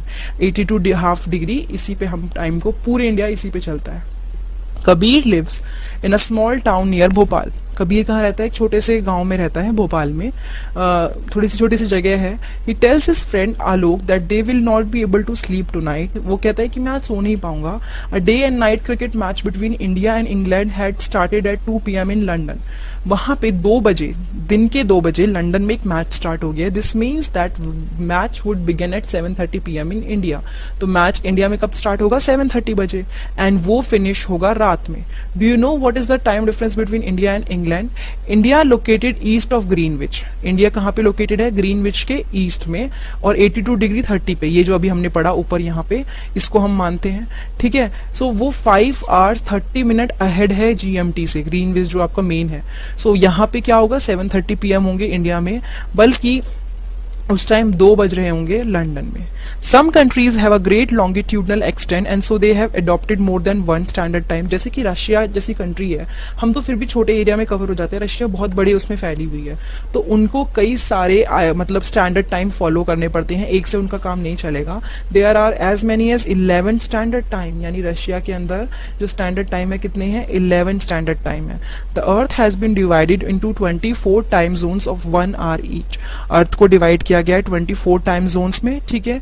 हर एक जोन कवर करता है 15 डिग्री ऑफ लॉन्गिट्यूड, और एक हर जोन जो भी है वो 15 डिग्री लॉन्गिट्यूड को कवर करता है. तो इस चैप्टर में हम लोगों ने पढ़ा लैटिट्यूड और लॉन्गिट्यूड के बारे में, स्टैंडर्ड टाइम का होना क्यों ज़रूरी है, उसके अलावा मेरिडियन के बारे में पढ़ा, अलग अलग जोन के बारे में पढ़ा. तो ये था हमने. तो चलो आज समझते हैं मोशंस ऑफ द अर्थ में कि सारे चेंजेस किस तरीके से होते हैं. तो देखो, as you know that the earth has 2 types of motions, namely rotation and revolution. तो बच्चों इस मोशन के बारे में आप जानते हो, एक होता है रोटेशन और एक होता है रिवोल्यूशन. देखो रोटेशन का डेफिनेशन क्या है, rotation is the movement of the earth on its axis. जो अर्थ अपनी खुद के एक्सिस पे घूमता है उसे हम रोटेशन कहते हैं. The movement of the earth around the sun in a fixed path और ऑर्बिट इज कॉल्ड रिवोल्यूशन. तो ये जो अर्थ है बाकी प्लैनेट्स की तरह जब सन के आसपास, सन के चारों तरफ चक्कर मारता है तो उसे हम रिवोल्यूशन कहते हैं. ये एक फिक्स पाथ में होता है और उसे हम ऑर्बिट कहते हैं. ये इमेजिनरी होता है बच्चों.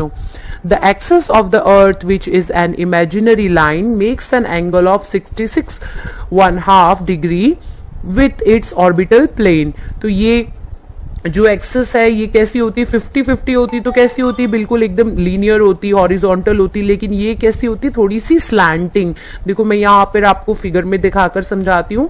इस तरीके से ये अर्थ ऐसे टेढ़ी घूमती है, ठीक है. तो इस तरीके से ये हमेशा अपने सन के इर्द गिर्द घूमती है. 66.5 डिग्री के एंगल में भी आप कह सकते हो.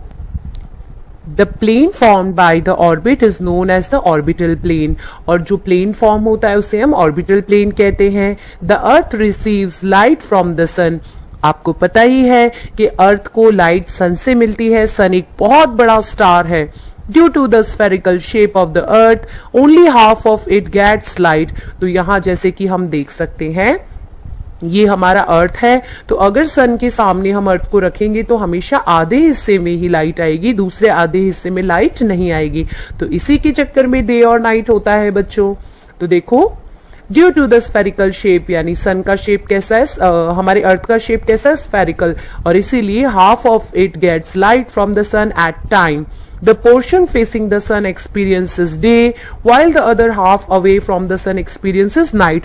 तो यहां पर जो सन के सामने फेस करेगा वो वाले हिस्से पे क्या होगा, दिन होगा, और उसके पीछे वाले हिस्से पे क्या होगा, नाइट होगा। और ये जो अर्थ घूम रहा है ये अपनी एक्सिस पे घूम रहा है, जिसे हम रोटेशन कहते हैं।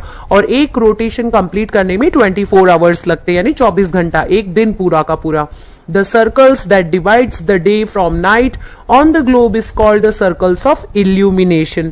तो ये ध्यान रखना, दिन से रात होती है तो ये पूरा सर्कल जब कंप्लीट होता है तो इसे हम सर्कल ऑफ इल्यूमिनेशन कहते हैं। This circle does not coincide with the axis as you see। तो ये अपनी एक्सिस से इसको कोई लेना देना नहीं है, कंप्लीटली घूमता है। The earth takes about 24 hours to complete one rotation around its axis. The period of rotation is known as the earth day. This is the daily motion of the earth. तो बच्चों इस तरीके से हमको दिन और रात कैसे होते हैं ये समझ में आ गया। रोटेशन के कारण जब आधे हिस्से में सनलाइट पड़ती तो वहां दिन होता है और दूसरे आधे हिस्से में रात होती है, और इसको कंप्लीट होने में 24 आवर्स लगते हैं, और इसे हम सर्कल ऑफ इल्यूमिनेशन कहते हैं। देखो यहाँ पे एक एक्टिविटी करने के लिए कह रहे हैं, let's do take a ball to represent the earth and a lighted candle to represent the sun. Mark a point on the ball to represent town X. Place the ball in such a way that the town X is in darkness. तो क्या करो आप, एक football ले लो या कोई भी ball ले लो, कैंडल के सामने रखो, तो आप देखोगे कि कैंडल के सामने जो फेस आएगा बॉल का वो एकदम शाइनी होगा, उस पे लाइट पड़ रही होगी, और उसके पीछे वाला एग्जैक्ट ऑपोजिट वहां पे क्या होगी, darkness. Now rotate the ball from left to right. As you move the ball slightly, the town will have its sunrise. तो आप देखोगे कि जैसे जैसे आप उस बॉल को घुमाओगे वहां पे क्या हो जाएगा, sunrise. As the ball continues to move, the point X gradually gets away from the sun. This is sunset. और धीरे धीरे आप जब उसको और घुमाते जाओगे तो फिर वहां पे क्या हो जाएगा, सनसेट। तो बच्चों ये देखो बिल्कुल इसी तरीके से डे और नाइट फॉर्म होता है। अब देखो बढ़ते हैं आगे। What would happen if the earth did not rotate? भाई क्या हो जाएगा अगर अर्थ ये रोटेट नहीं करेगा तो? The portion of the earth facing the sun would always experience day। अगर अर्थ घूमेगा नहीं तो जो पोर्शन सन के सामने वहां हमेशा दिन ही होगा। Thus bringing continuous warmth to the region. The other half would remain in darkness and the freezing cold all the time। तो अगर सन के आसपास अर्थ घूमता रहता है और अर्थ अपनी एक्सिस पे रोटेट नहीं करेगा बच्चों, तो सन के अर्थ के आधे हाफ में हमेशा उजाला रहेगा, दिन रहेगा, और गर्मी के कारण उसे नुकसान पहुंचेगा। और जो अर्थ का दूसरा हाफ है जहां पे सनलाइट नहीं पहुंच रही है वहां हमेशा अंधेरा रहेगा, ठंड रहेगी, और वो भी बड़ा ही नुकसानकारक है। तो देखो life would not have been possible in such extreme condition. और ऐसी कंडीशन हमेशा सिर्फ रात हो या हमेशा सिर्फ दिन हो, इससे लाइफ कभी भी पॉसिबल नहीं हो पाएगी। यहाँ पे देखो एक फैक्ट बता रखा है। Do you know the ancient Indian astronomer Aryabhatta had stated that the earth is round and rotates on its axis। तो बच्चों आपको बता दें सबसे पहले आर्यभट्ट ने ही ये बताया था, प्रूव भी किया था कि अर्थ अपनी ओन एक्सिस पे रोटेट करता है, और इसीलिए हम उनको बहुत महान और आर्यभट्ट को फादर ऑफ मैथमेटिशियन भी कहा जाता है। देखो the second motion of the earth around the sun in its orbit is called revolution. It takes 365.25 या कह सकते हैं 365 days 1 year to revolve around the sun. तो बच्चों ये आपने 1/4 देखा है, 1/4 + 1/4 + 1/4 + 1/4 आपको पता है पूरा 1 कंप्लीट हो जाएगा। तो 4 साल में एक बार लीप ईयर आता है जिसको हम 366 डेज कहते हैं। तो देखो we consider a year as consisting of 365 days only and ignore 6 hours for the sake of convenience। और हम 6 घंटों को ज्यादा बार बार बोलते नहीं है क्योंकि 365 दिन में 6 घंटे हम उतना ज्यादा उतने कैलकुलेटिव नहीं होते। तो देखो बच्चों यहाँ पे आपको दिख रहा है किस तरीके से हमारा अर्थ सन के इर्द गिर्द घूमता है। बच्चों देखो ये यहाँ पे ये जो पोर्शन दिख रहा है यहाँ पे अर्थ सन के बड़ा ही करीब है। दैट मीन्स इस टाइम पे यहाँ पे समर हो रहा होगा और ये वाला पोर्शन आप जो देख रहे हो ये वाला सन से बहुत ज्यादा दूर है। ठीक है, तो ऐसा लग रहा है जैसे इस टाइम पे इस जगह पर ठंड होगी या फिर विंटर होगा। तो ये बहुत ही इंपॉर्टेंट है। देखो समझते हैं कि इस डायग्राम इस फिगर से क्या समझेंगे। देखो विंटर सोलेस्टिक 22 दिसंबर मतलब यहाँ बहुत ठंडा दिन है। ठंडा दिन मतलब यहाँ पे नाइट ज्यादा होगी, डे कम होगा। फिर यहाँ पे देखो इक्विनॉक्स यानी 23 सितंबर जो होता है, यहाँ पे देखो इक्विनॉक्स 21 मार्च, यहाँ पे भी क्या होगा सेम टाइम पे, मतलब बिल्कुल डे और नाइट बिल्कुल इक्वल है। इस साइड देखो यहाँ पे क्या हो रहा है, summer in the northern hemisphere में 21 जून को लॉन्गेस्ट डे होता है और शॉर्टेस्ट नाइट होती है। तो ये एग्जाम पॉइंट ऑफ व्यू से भी बहुत ही इंपॉर्टेंट है। देखो 6 hours saved every year are added to make a one day 24 hours over a span of 4 years। This surplus day is added to the month of February। तो बच्चों 365 days and 6 hours को हर साल हम 6 घंटों को जोड़ते हैं तो 6 4 24। तो 4 बार अगर हम 6 को जोड़ेंगे यानी 4 सालों तक हम इन 6 घंटों को जोड़ेंगे तो एक साल हमारे पास में लीप ईयर बन जाएगा। एक दिन आ जाएगा 24 घंटे के हिसाब से, जिसको हम फरवरी के एक दिन में जोड़ देते हैं और उसे हम लीप ईयर कहते हैं। फरवरी के उस महीने में 29 डेज हो जाते हैं। वैसे फरवरी में 4 साल तक 28 डेज ही रहते हैं। ऐसे ईयर में 366 डेज होते हैं, उसे हम लीप ईयर कहते हैं। Find out when will the next leap year be. तो यहाँ पे आपको टेक्स्ट बुक एक टास्क दे रही है कि देखो पता करो कि नेक्स्ट लीप ईयर कब आने वाला है। From the figure it is clear that the earth is going around the sun in an elliptical orbit. तो एलिप्टिकल का मतलब होता है बच्चों, आपने अंडे को देखा है, अंडा कभी भी गोल नहीं होता, इस तरीके से होता है। ठीक है, थोड़ा सा लंबा सा और फिर गोल। तो इस तरीके से हमारा अर्थ एलिप्टिकल ऑर्बिट में घूमता है सन के इर्द गिर्द। Notice that through out its orbit the earth is inclined in the same direction. तो आप नोटिस करोगे कि थ्रू आउट वो इंक्लाइन है, यानी अभी बताया था ना थोड़ा सा टेढ़ा। A year is usually divided into summer, winter, spring and autumn seasons. Seasons change due to the change in the position of the earth around the sun. तो ये जो सीजन्स आप देख रहे हो ये पोजीशन चेंज होने के कारण ही हमें देखने को मिलते हैं। तो चलो यहाँ पे देखो एक एक्टिविटी करने के लिए कहा गया है। Do you know how to draw an ellipse. तो क्या आपको पता है एलिप्स कैसे ड्रॉ करते हैं। तो देखो सिखा रहे हैं, take a pencil, 2 pins and a loop of thread। Now fix this pin on a paper as shown in the figure। तो ये 2 pins हैं, यहाँ पे फिक्स कर दो। यहाँ से thread ले लो। देखो अब क्या बता रहे हैं, put the loop on the paper and closing these 2 pins inside the loop। Now hold the pencil and draw the line keeping the thread tight and moving the pencil along it। The figure represent an ellipse। तो क्या करो, यहाँ से एक thread को ऐसे tight बांध लो और इस पेंसिल की मदद से एक सर्कल बनाने की कोशिश करो तो आपको एक एलिप्स आसानी से आप बना पाओगे। तो बच्चों ये एक्टिविटी आप जरूर करना।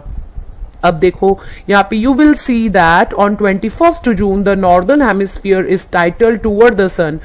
The rays of the sun fall directly on the Tropic of Cancer. As a result, these areas receive more heat।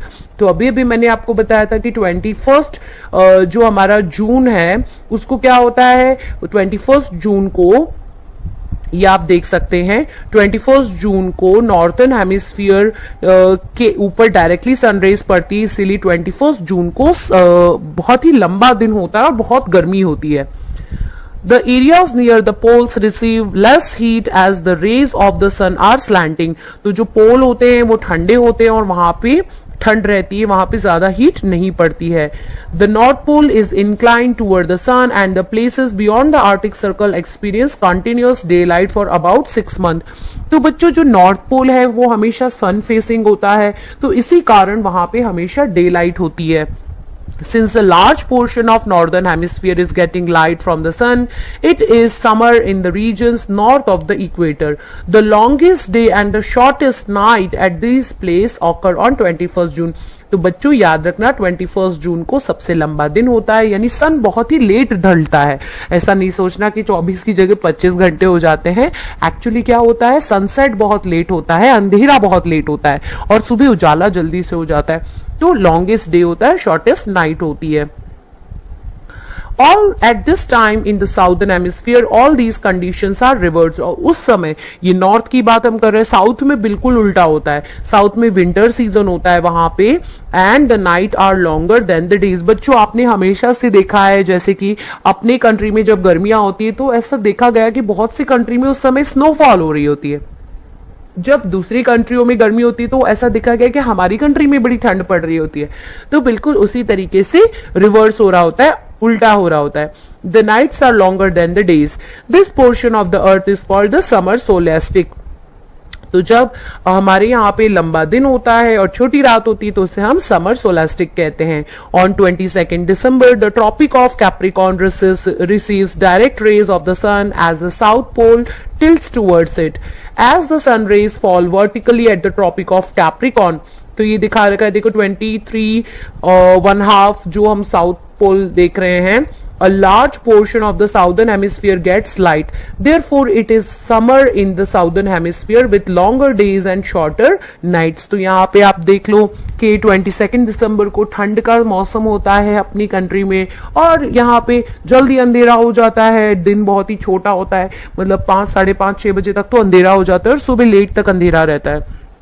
तो 22 दिसंबर को लंबी रात होती है और छोटा दिन होता है। The reverse happens in the northern hemisphere.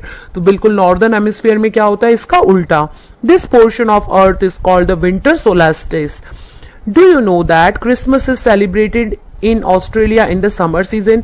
बच्चों 25 दिसंबर को आप कैलेंडर देख लो, आपको पता है दिसंबर में बड़ी कड़काती हुई ठंड होती है, लेकिन ऑस्ट्रेलिया में उस वक्त पे गर्मी होती है। तो यही तो डिफरेंस है। On 21st March and September 23rd, direct rays of the sun fall on the equator. At this portion, neither of the poles is tilted toward the sun, so the whole earth experiences equal days and equal night. तो ये दोनों dates बड़ी ही important है exam point of view से भी।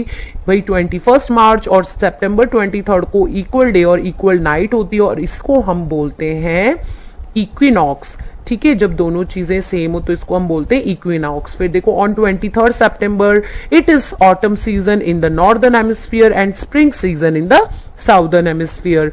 The opposite in the case of 21 मार्च। तो अब देखो 21 मार्च को क्या हो रहा है, चलो देखते हैं।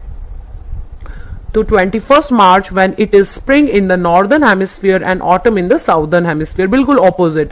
Thus you find that there are days and nights and changes in the season because of the rotation and revolution of the earth respectively. तो जो revolution के कारण क्या होता है बच्चों, revolution के कारण season changes होते हैं और rotation के कारण दिन और रात। तो यहाँ पे देखो एक activity दे रखी है, let's do to understand the earth's inclination in the same direction. Draw the big ellipse. तो आप इंक्लाइनेशन समझना चाहते हो तो एक बड़ा सा एलिप्स ड्रॉ करो on the ground and take a flag with a stick. Flag भी ले लो, स्टिक भी ले लो, और कहीं पे भी खड़े हो जाओ एलिप्स के लाइन के पास में। Point your flag to a fixed point far away like a tree top. अपने फ्लैग को कहीं पे भी ट्री टॉप की तरह मतलब लगा दो। Now move along the ellipse. अब क्या करो, आप घूमते रहो एलिप्स के साथ में, keeping your flag always pointing towards the fixed point. In this way, the axis of the earth remains inclined permanently in the same position. तो आप नोटिस करोगे कि जो एक्सिस है वो परमानेंटली सेम पोजीशन पे रहेगी। The revolution of the earth and the inclination of the earth axis is a fixed direction called seasons. तो याद रखना है कि रिवोल्यूशन ऑफ अर्थ के कारण और इंक्लाइनेशन के कारण हमेशा डायरेक्शन फिक्स रहता है, और उसी के कारण सीजन्स भी बिल्कुल फिक्स रहते हैं बच्चों। तो यहाँ पे हमारा ये चैप्टर कंप्लीट होता है बच्चों। आई होप आपको समझ में आ गया होगा कि रोटेशन और रिवोल्यूशन के कारण सीजन और डे और नाइट कैसे चेंज होते हैं। हेलो मेरे प्यारे बच्चों, आज हम कर रहे हैं क्लास 6 एसएसटी ज्योग्राफी बुक से chapter number 5 major domains of the earth. Earth के ऊपर कौन कौन से हिस्से हैं बच्चों, कितना पानी है, कितनी ज़मीन है और कितना आसमान है, ये आज हम इस चैप्टर के अंदर समझने वाले हैं। तो देखो, as you know, as you have read in the first chapter, the earth is the only planet which has life। तो बच्चों, फर्स्ट चैप्टर में हमने ये तो जान ही लिया था कि सिर्फ और सिर्फ अर्थ पे ही लाइफ है, क्योंकि अर्थ पे वाटर है, अर्थ के ऊपर एटमॉस्फेयर है जहाँ पे ऑक्सीजन है, नाइट्रोजन है। तो देखो, आगे इस चैप्टर को डिटेल में समझते हैं। Human beings can live here because the life-sustaining elements of land, water and air are present on the earth। तो जितनी भी चीज़ें जीवन जीने के लिए ज़रूरी होती हैं वो सब अर्थ के ऊपर प्रेजेंट है।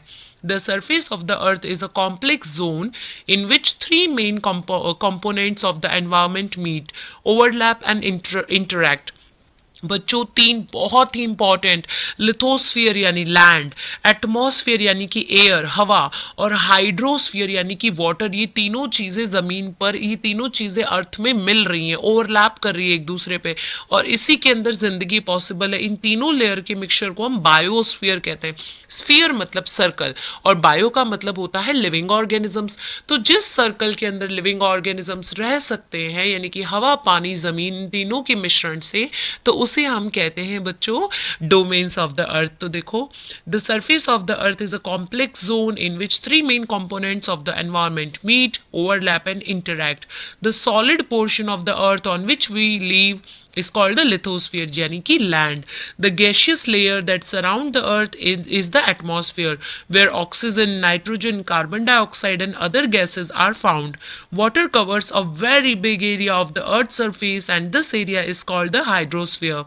The hydrosphere comprises water in all its forms, that is ice, water and water vapour. तो बच्चों, आप देखो, ज्यादातर क्या होता है, इवोपोरेशन होता है। इवोपोरेशन के कारण भी पानी हवा में वाटर वेपर की फॉर्म में प्रेजेंट होता है, हिमालय में या ग्लेशियर्स में बर्फ के फॉर्म में प्रेजेंट होता है, और बाकी सारा पानी ओशियंस के, सी के, रिवर्स के फॉर्म में प्रेजेंट होता है। तो देखो, वर्ड कहाँ से मिले हमें ये, इन द ग्रीक लैंग्वेज लिथोस का मतलब होता है स्टोन, एटमोस का मतलब होता है वेपर, और हुडर का मतलब होता है वाटर, एंड बायोस का मतलब होता है लाइफ। तो can you make words using the above? तो हाँ, बना सकते हैं। Lithosphere, atmosphere, hydrosphere, biosphere. तो इस तरीके से हमने ये वर्ड्स बना रखे हैं। अब देखो, the biosphere is the narrow zone, यानी एक छोटा सा एरिया है where we find land, water and air together, which contains all the form of life। तो जितने भी जीव जंतु, जो भी जिंदा लोग होते हैं, वो सब इसी बायोस्फीयर में आपको मिलेंगे। अब देखो, लिथोस्फीयर की बात करते हैं। लिथोस्फीयर को डिटेल में समझते हैं। The solid portion of the earth is called the lithosphere. It comprises the rock of the earth's crust and the thin layer of soil that contain nutrient element which sustain organisms। तो बच्चों, land जो होती है उसके ऊपर earth crust यानी मिट्टी की लेयर होती है, जिसमें हम फसल उगाते हैं, जिसके अंदर सारे न्यूट्रिएंट्स पैदा होते हैं, पड़े होते हैं, जिसको अगर हम लोग, अर्थ को अगर हम लोग डिग करें यानी कि खोदे, तो उसके नीचे से काफी सारी इंपॉर्टेंट मिनरल्स भी निकलते हैं। तो देखो, there are two main divisions of the earth surface. The large land masses are known as continents and the huge water bodies are called as ocean basins. तो बच्चों, जितनी भी बड़ी बड़ी जमीन के टुकड़े होते हैं उन्हें हम कहते हैं कॉन्टिनेंट्स। तो हमारे अर्थ पे 7 बड़े बड़े कॉन्टिनेंट है, और बाकी जहां पे ज्यादा पानी होता है उसे हम ओशन बेसिन कहते हैं। All the oceans of the world are connected with one another। सारे oceans एक दूसरे से connected है, जिसको अभी हम मैप में देखेंगे। Are all the land masses connected with one another? क्या लैंड के टुकड़े भी एक दूसरे से कनेक्टेड हैं? The level of sea water remains the same everywhere। Elevation of land is measured from the level of sea which is taken as 0। तो बच्चों, हम कहीं से भी किसी भी पहाड़ की ऊंचाई को देखें या किसी भी चीज को देखें, हम सी लेवल से उसको मेजर करते हैं। आप किसी भी रेलवे स्टेशन पे चले जाओ, वहां पे उस रेलवे स्टेशन की ऊंचाई लिखी होती है कि ये कितना ऊंचाई पर है, और इसको हम सी लेवल से मेजर करते हैं। सी लेवल को हम हमेशा 0 कंसिडर करते हैं। तो ये रहा हमारा मैप। यहाँ पे देखो, आपको ओशियंस दिख रहे हैं। ओशियन सब इंटरकनेक्टेड है, लेकिन क्या लैंड इंटरकनेक्टेड है? मुझे तो नहीं लग रहा है अभी पिक्चर देख के। चलो जानते हैं इन सारी चीजों को। The highest mountain peak, Mount Everest, is 8848 meters above the sea level. The greatest depth of 11,022 meters is recorded at Mariana Trench. तो बच्चों ये मरियाना ट्रेंच जो है पैसिफिक ओशन के अंदर है और ये सबसे गहरी जगह है. Could you imagine that depth of sea is much more than highest point? तो बच्चों क्या आपने कभी सोचा है कि जितना अर्थ के ऊपर ऊंचाई नहीं है उससे ज्यादा समुद्र के अंदर गहराई है.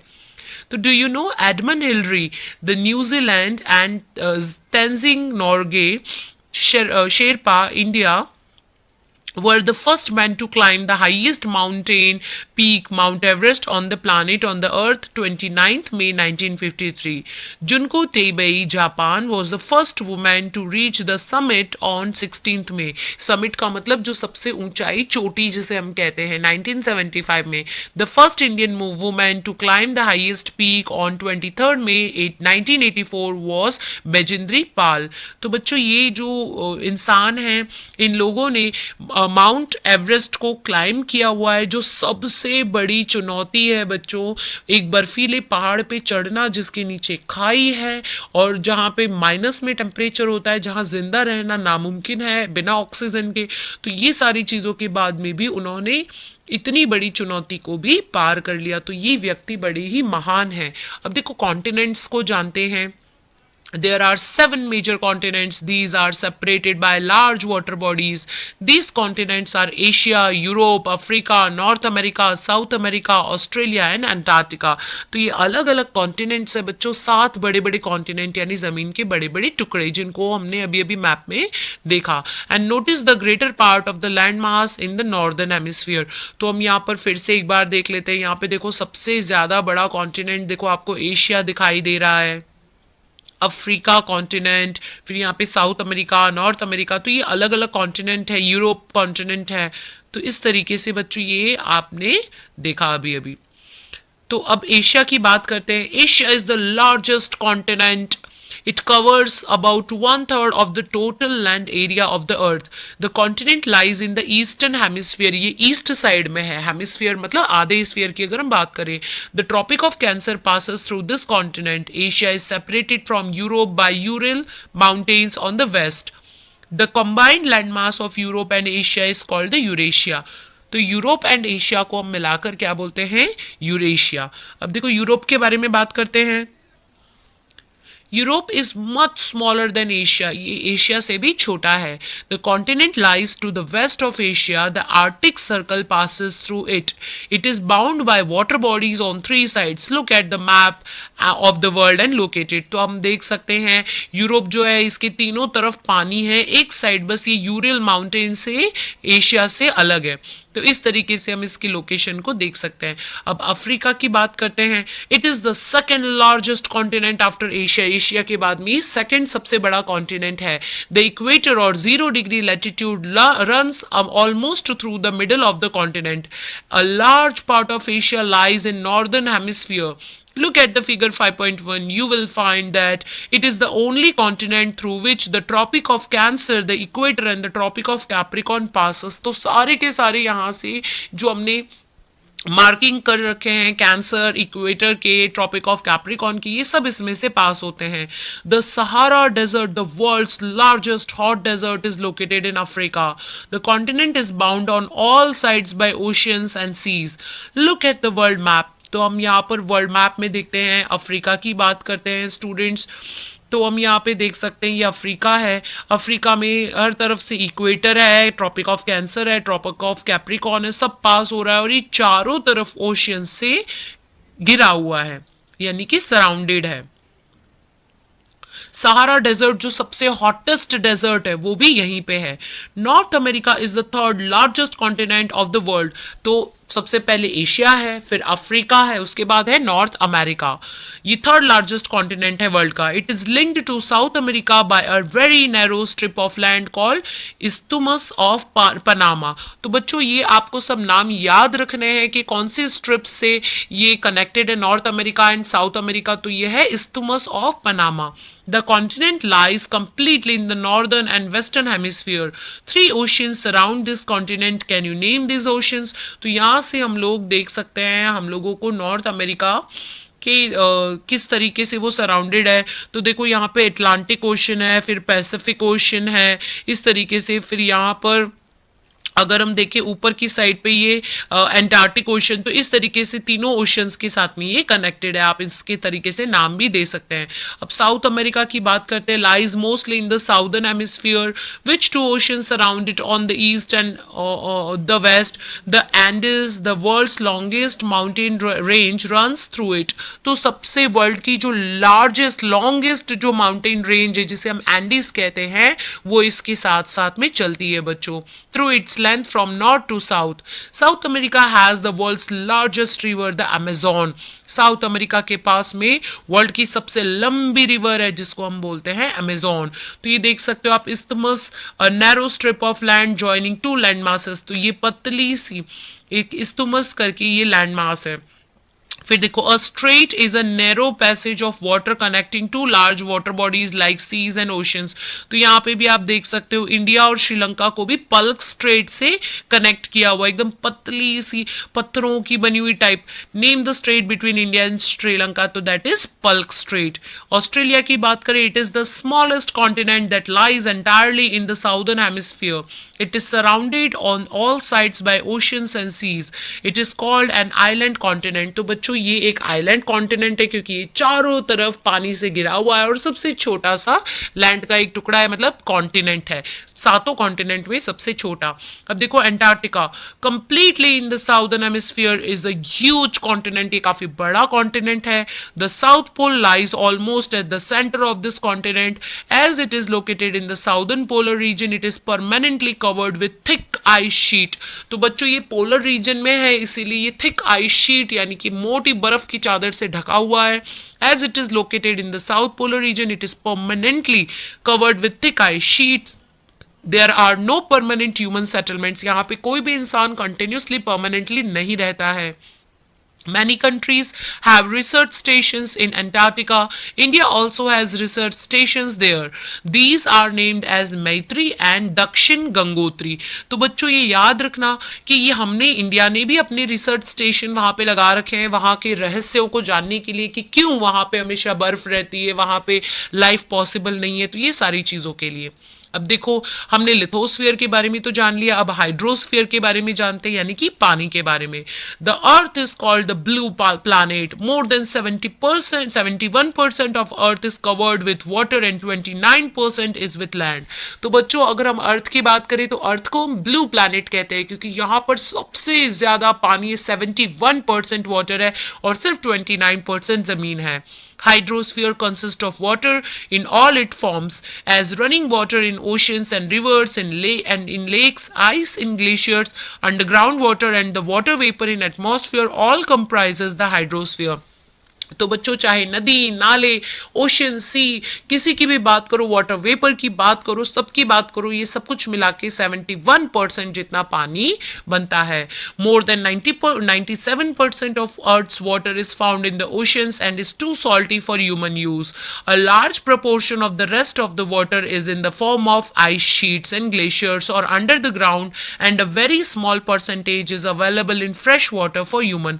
तो बच्चों ये तो आप जानते ही हो कि फ्रेश वाटर यानी मीठा पानी, पीने का पानी बहुत ही कम है और वो ग्लेशियर्स के फॉर्म में है, और बाकी 97% ओशन वाटर है या सॉल्टी वाटर है जिसको हम काम में नहीं ले सकते। तो यहाँ पे आपको ये यूरोप, एंटार्क्टिका, ऑस्ट्रेलिया ये सब दे रखा है, पजल टाइप दे रखा है। Count the squares given in the figure and answer the following. Name the largest continent, तो Asia, which is larger, Europe or Australia. तो इस तरीके से आपको इसको सॉल्व करना है। हम लोग क्या कहते हैं, अर्थ को इसीलिए हम ब्लू प्लैनेट कहते हैं। अब ओशंस को समझते हैं। तो देखो, oceans are the major part of hydrosphere. तो पानी सबसे ज्यादा कहाँ है, ओशंस में। They all are interconnected. The ocean water are always moving. तो ओशन वाटर हमेशा क्या करता रहता है, मूव करता रहता है, बढ़ता रहता है बच्चों, क्योंकि नदी का पानी हो या कहीं का भी पानी हो, बह बह कर कहाँ जाता है, ओशन में। The three chief movements of ocean waters are the waves, the tides and the ocean currents. The five major oceans are the Pacific Ocean, the Atlantic Ocean, the Indian Ocean, the Southern Ocean and the Antarctic Ocean. Arctic Ocean. In order to their size, तो देखो the Pacific Ocean is the largest ocean. It is spread over 1/3 of the Earth. Mariana Trench is the deepest part of the Earth, lies in the Pacific Ocean. The Pacific Ocean is almost circular in shape. Asia, Australia, North and South America surround it. Look at the map and find out the location of the continents around the Pacific Ocean. तो Pacific Ocean को आप देख सकते हैं यहाँ पे हम map के अंदर, और Pacific Ocean किस किस के आस पास है ये भी हम यहाँ पर देख सकते हैं. तो देखो Pacific Ocean जो है नॉर्थ अमेरिका, साउथ अमेरिका, इस साइड से अगर हम देखें तो Pacific Ocean आ रहा है यहाँ पे एशिया के भी आस पास. तो इस तरीके से हम Pacific Ocean की बाउंड्रीज को समझ सकते हैं. अब देखो आगे बात करते हैं. The Atlantic Ocean is the second largest ocean in the world. It is S-shaped. तो इसका शेप कैसा होता है? S शेप का है. It is flanked by the North and South Americas on the western side and Europe and Africa on the eastern side. The coastline of Atlantic Ocean is highly indented मतलब एकदम curve shape लेती है ये. ठीक है. This irregular and indented coast line provides ideal location for natural harbours and ports. From the point of view of commerce it is the busiest ocean. सबसे ज्यादा busiest ocean है क्योंकि यहाँ पे जो है सबसे ज्यादा व्यापार पोर्ट्स बने हुए हैं, व्यापार होता है और पोर्ट्स बने हुए हैं. The Indian Ocean is the only ocean named after a country. तो इंडियन ओशन बच्चों इंडिया के नीचे, और ये सिर्फ इकलौता ओशन है जिसको इंडिया के नीचे, इसीलिए इसका नाम इंडियन ओशन दे रखा गया है. That is India. The shape of ocean is almost triangular. In the north, it is bound by Asia. In the west, by Africa. In the east, by Australia. The southern ocean encircles the continent of Antarctica and extends northwards to 60 degrees in south latitude. The Arctic Ocean is located within the Arctic Circle and surrounds the North Pole. It is connected with the Pacific Ocean by a narrow stretch of shallow water known as Bering Strait. तो बच्चों याद रखना ये Pacific ocean के साथ में भी connected है जिसे हम बरिंग स्ट्रेट कहते हैं. It is bound by northern coast of North America and Eurasia, और ये नॉर्दर्न कोस्ट से भी जुड़ा हुआ है. अब बात करते हैं एटमॉस्फेयर की. तो हम देख सकते हैं देखो लैंड से ऊपर ट्रोपोस्फियर होता है, फिर स्ट्रेटोस्फियर होता है, जहाँ पे स्पेस शटल या हम लोग इनको भेजते हैं तो ये मेसोस्फियर होता है. आगे ऊपर निकल जाएगा तो एक्सोस्फियर यानी अर्थ के बाहर चला जाएगा. तो देखो एटमॉस्फेयर यानी एयर का layer. The earth is surrounded by a layer of gas called the atmosphere. This thin blanket of air is an integral and important aspect of the planet. It provides us with the air as we breathe and protects us from the harmful effects of sun rays. तो बच्चों ये हमें sun rays से बचाता है जो harmful effect करती है, और हमें ऑक्सीजन देता है जिससे हम सांस ले पाते हैं. The atmosphere extends up to a height of about 1600 kilometers. The atmosphere is divided into 5 layers based on composition, temperature and other properties. These layers starting from Earth's surface are called the troposphere. तो सबसे पहले अर्थ के surface से अगर हम शुरुआत करें तो सबसे पहला लेयर होता है ट्रोपोस्फियर, फिर the stratosphere, the mesosphere, the thermosphere and the exosphere. The atmosphere is composed mainly of nitrogen and oxygen, जिसमें 78% नाइट्रोजन होता है और 21% ऑक्सीजन है और 1% बाकी की अदर गैसेस है जैसे कि कार्बन डाइऑक्साइड, हाइड्रोजन वगैरह. तो nitrogen is 78%, oxygen is 21% and the other gases like carbon dioxide, argon वो 1% होती है by volume. Oxygen is the breath of life while nitrogen helps in the growth of living organism. तो बच्चों oxygen जिंदा रहने के लिए और नाइट्रोजन प्लांट्स को ग्रो करने के लिए, और बहुत सारे ह्यूमंस भी जो होते हैं हमें भी नाइट्रोजन की जरूरत पड़ती है जो हम प्लांट खा के पूरी करते हैं, ग्रोथ के लिए जरूरी होता है. Carbon dioxide, though present in the minute amount, it is important as it absorbs heat, radiates the earth, thereby keeping the planet warm. It is also essential for the growth of plants. The density of atmosphere varies with height. तो बच्चों carbon dioxide plants के लिए जरूरी होती है क्योंकि plants photosynthesis करते हैं ना, अपना खाना खुद बनाते हैं, तो उनको कार्बन डाइऑक्साइड चाहिए होता है, हमें ऑक्सीजन चाहिए होता है. प्लांट्स जो हैं वो कार्बन डाइऑक्साइड लेते हैं. कार्बन डाइऑक्साइड वैसे तो हमारे लिए हार्मफुल है, लेकिन कार्बन डाइऑक्साइड सन की लाइट को पकड़ लेती है, ट्रैप कर लेती है, और जिसके कारण हमारा प्लानेट गर्म रहता है, जिससे प्लांट्स वगैरह उग पाते हैं. देखो, it is maximum at the sea level and decreases rapidly as we go up. तो जो एटमॉस्फेयर वो सबसे ज्यादा सी लेवल के पास होता है, मतलब जो हमारा ट्रोपोस्फियर है, जो हमारी एयर का एटमॉस्फेयर है, उसके अलावा जैसे जैसे हम ऊपर जाते हैं लेयर पतली होती जाती है। You know, the climbers experience problems in breathing due to this decrease in density of air। और बच्चों, हवा जो है वो पतली होती जाती है, इसीलिए ऊपर जाके क्लाइंबर्स जो होते हैं उनको सांस लेने में तकलीफ होती है। जैसे कि आप सीढ़ियां चढ़ते हो, ऊपर जाते हो तो ऐसे करते हो ना, आपकी सांस भरने लगती है, वैसे they have to carry with them oxygen cylinders to be able to breathe at high altitudes. The temperature also decreases as we go upwards. The atmosphere exerts pressure on the earth. This varies from place to place. Some areas experience high pressure and some areas low pressure. तो बच्चों, कुछ areas high pressure experience करते हैं, कुछ areas low pressure को experience करते हैं। Air moves from high pressure to low pressure. Moving air is known as wind. तो बच्चों, एयर हमेशा हाई प्रेशर से लो प्रेशर की तरफ जाती है, और ये जो चलती हुई हवा होती है इसे हम विंड कहते हैं। अब देखो, लिथोस्फीयर, हाइड्रोस्फीयर और एटमॉस्फेयर तीनों के मिक्सचर को हम बायोस्फीयर कहते हैं। द डोमेन ऑफ लाइफ, मतलब जहां जिंदगी पॉसिबल है। The biosphere is the narrow zone of contact between the land, water and air. It is in the zone that life that is unique to this planet exists. There are several species of organisms that vary in size from microbes and bacteria to use mammals। तो बच्चों, इतने सारे जातियों के species के जीव जंतु इस प्लानेट के ऊपर रहते हैं। All the living organisms including humans are linked to each other and to the biosphere for survival. तो बच्चों, इंसानों के साथ साथ ये सभी जीव जंतु इसी बायोस्फीयर में रहते हैं। The organisms in the biosphere may broadly be divided into the plant kingdom and animal kingdom. The three domain of the earth interact with each other and affect each other in some way or other। तो बच्चे, तीनों domain जो हमारे atmosphere, hydrosphere, lithosphere एक दूसरे से जुड़े हुए हैं और एक दूसरे को इफेक्ट भी करते हैं। फॉर एग्जाम्पल, आप सोचोगे कैसे इफेक्ट करते हैं, तो for example, cutting of forest for fulfilling our needs of wood और क्लियरिंग लैंड फॉर एग्रीकल्चर में lead to fast removal of soil from slopes. तो बच्चों, हम अपनी ग्रीडीनेस के कारण कि भाई फर्नीचर ज्यादा बनाना है या लैंड ज्यादा चाहिए, इसलिए पेड़ों को काट दो, जंगल साफ कर दो, एग्रीकल्चर करना है। तो जब हम ऐसी चीजें करते हैं तो इससे हमारी लैंड को, इन सारी चीजों से बच्चों कितना ज्यादा नुकसान होता है हम ये समझ सकते हैं। Similarly, earth surface may be changed due to natural calamities like earthquake.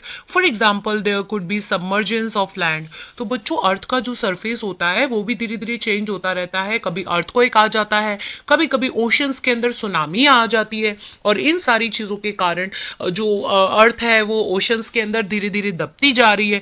तो ये सारी चीजों के कारण चेंजेस होते रहते हैं। For example, there could be submergence of land as happened in the case of tsunami recently। Parts of Andaman and Nicobar Islands were submerged underwater। Discharge of waste material into lakes and rivers make the water unsuitable for human use। It also damages other forms of life। तो बच्चों, discharge का मतलब होता है निकाल के फेंकना। हम जो भी कूड़ा करकट कचरा लेक में, रिवर में फेंकते हैं, ये सब जमा होता जाता है। इससे मरीन लाइफ भी प्रॉब्लम में आती है और फिर बाद में ये पानी पीने लायक नहीं रहता है, और जिसके कारण ह्यूमन लाइफ फिर पॉसिबल नहीं होगी। इसको हम डैमेज कर रहे हैं। Emission from industries, thermal power plants and vehicles pollute the air.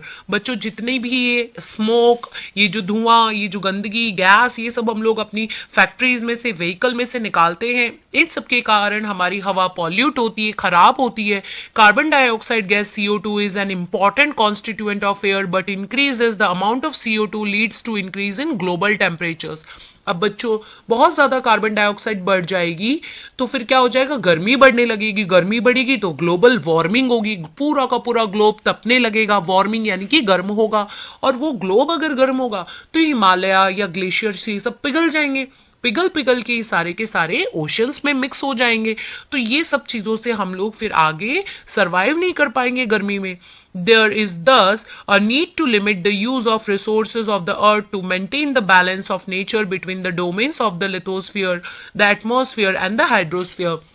इसीलिए बच्चों हमें ये सभी डोमेन्स का ख्याल रखना चाहिए। लैंड को पॉल्यूट नहीं करना है, वाटर को पॉल्यूट नहीं करना है, एयर को पॉल्यूट नहीं करना है, इन सभी को स्वच्छ रखना है, अच्छा रखना है, ताकि हम यहाँ पे जी सके। तो स्टूडेंट्स, इसी के साथ हमारा ये चैप्टर फिनिश होता है। आई होप आपको चैप्टर बहुत अच्छे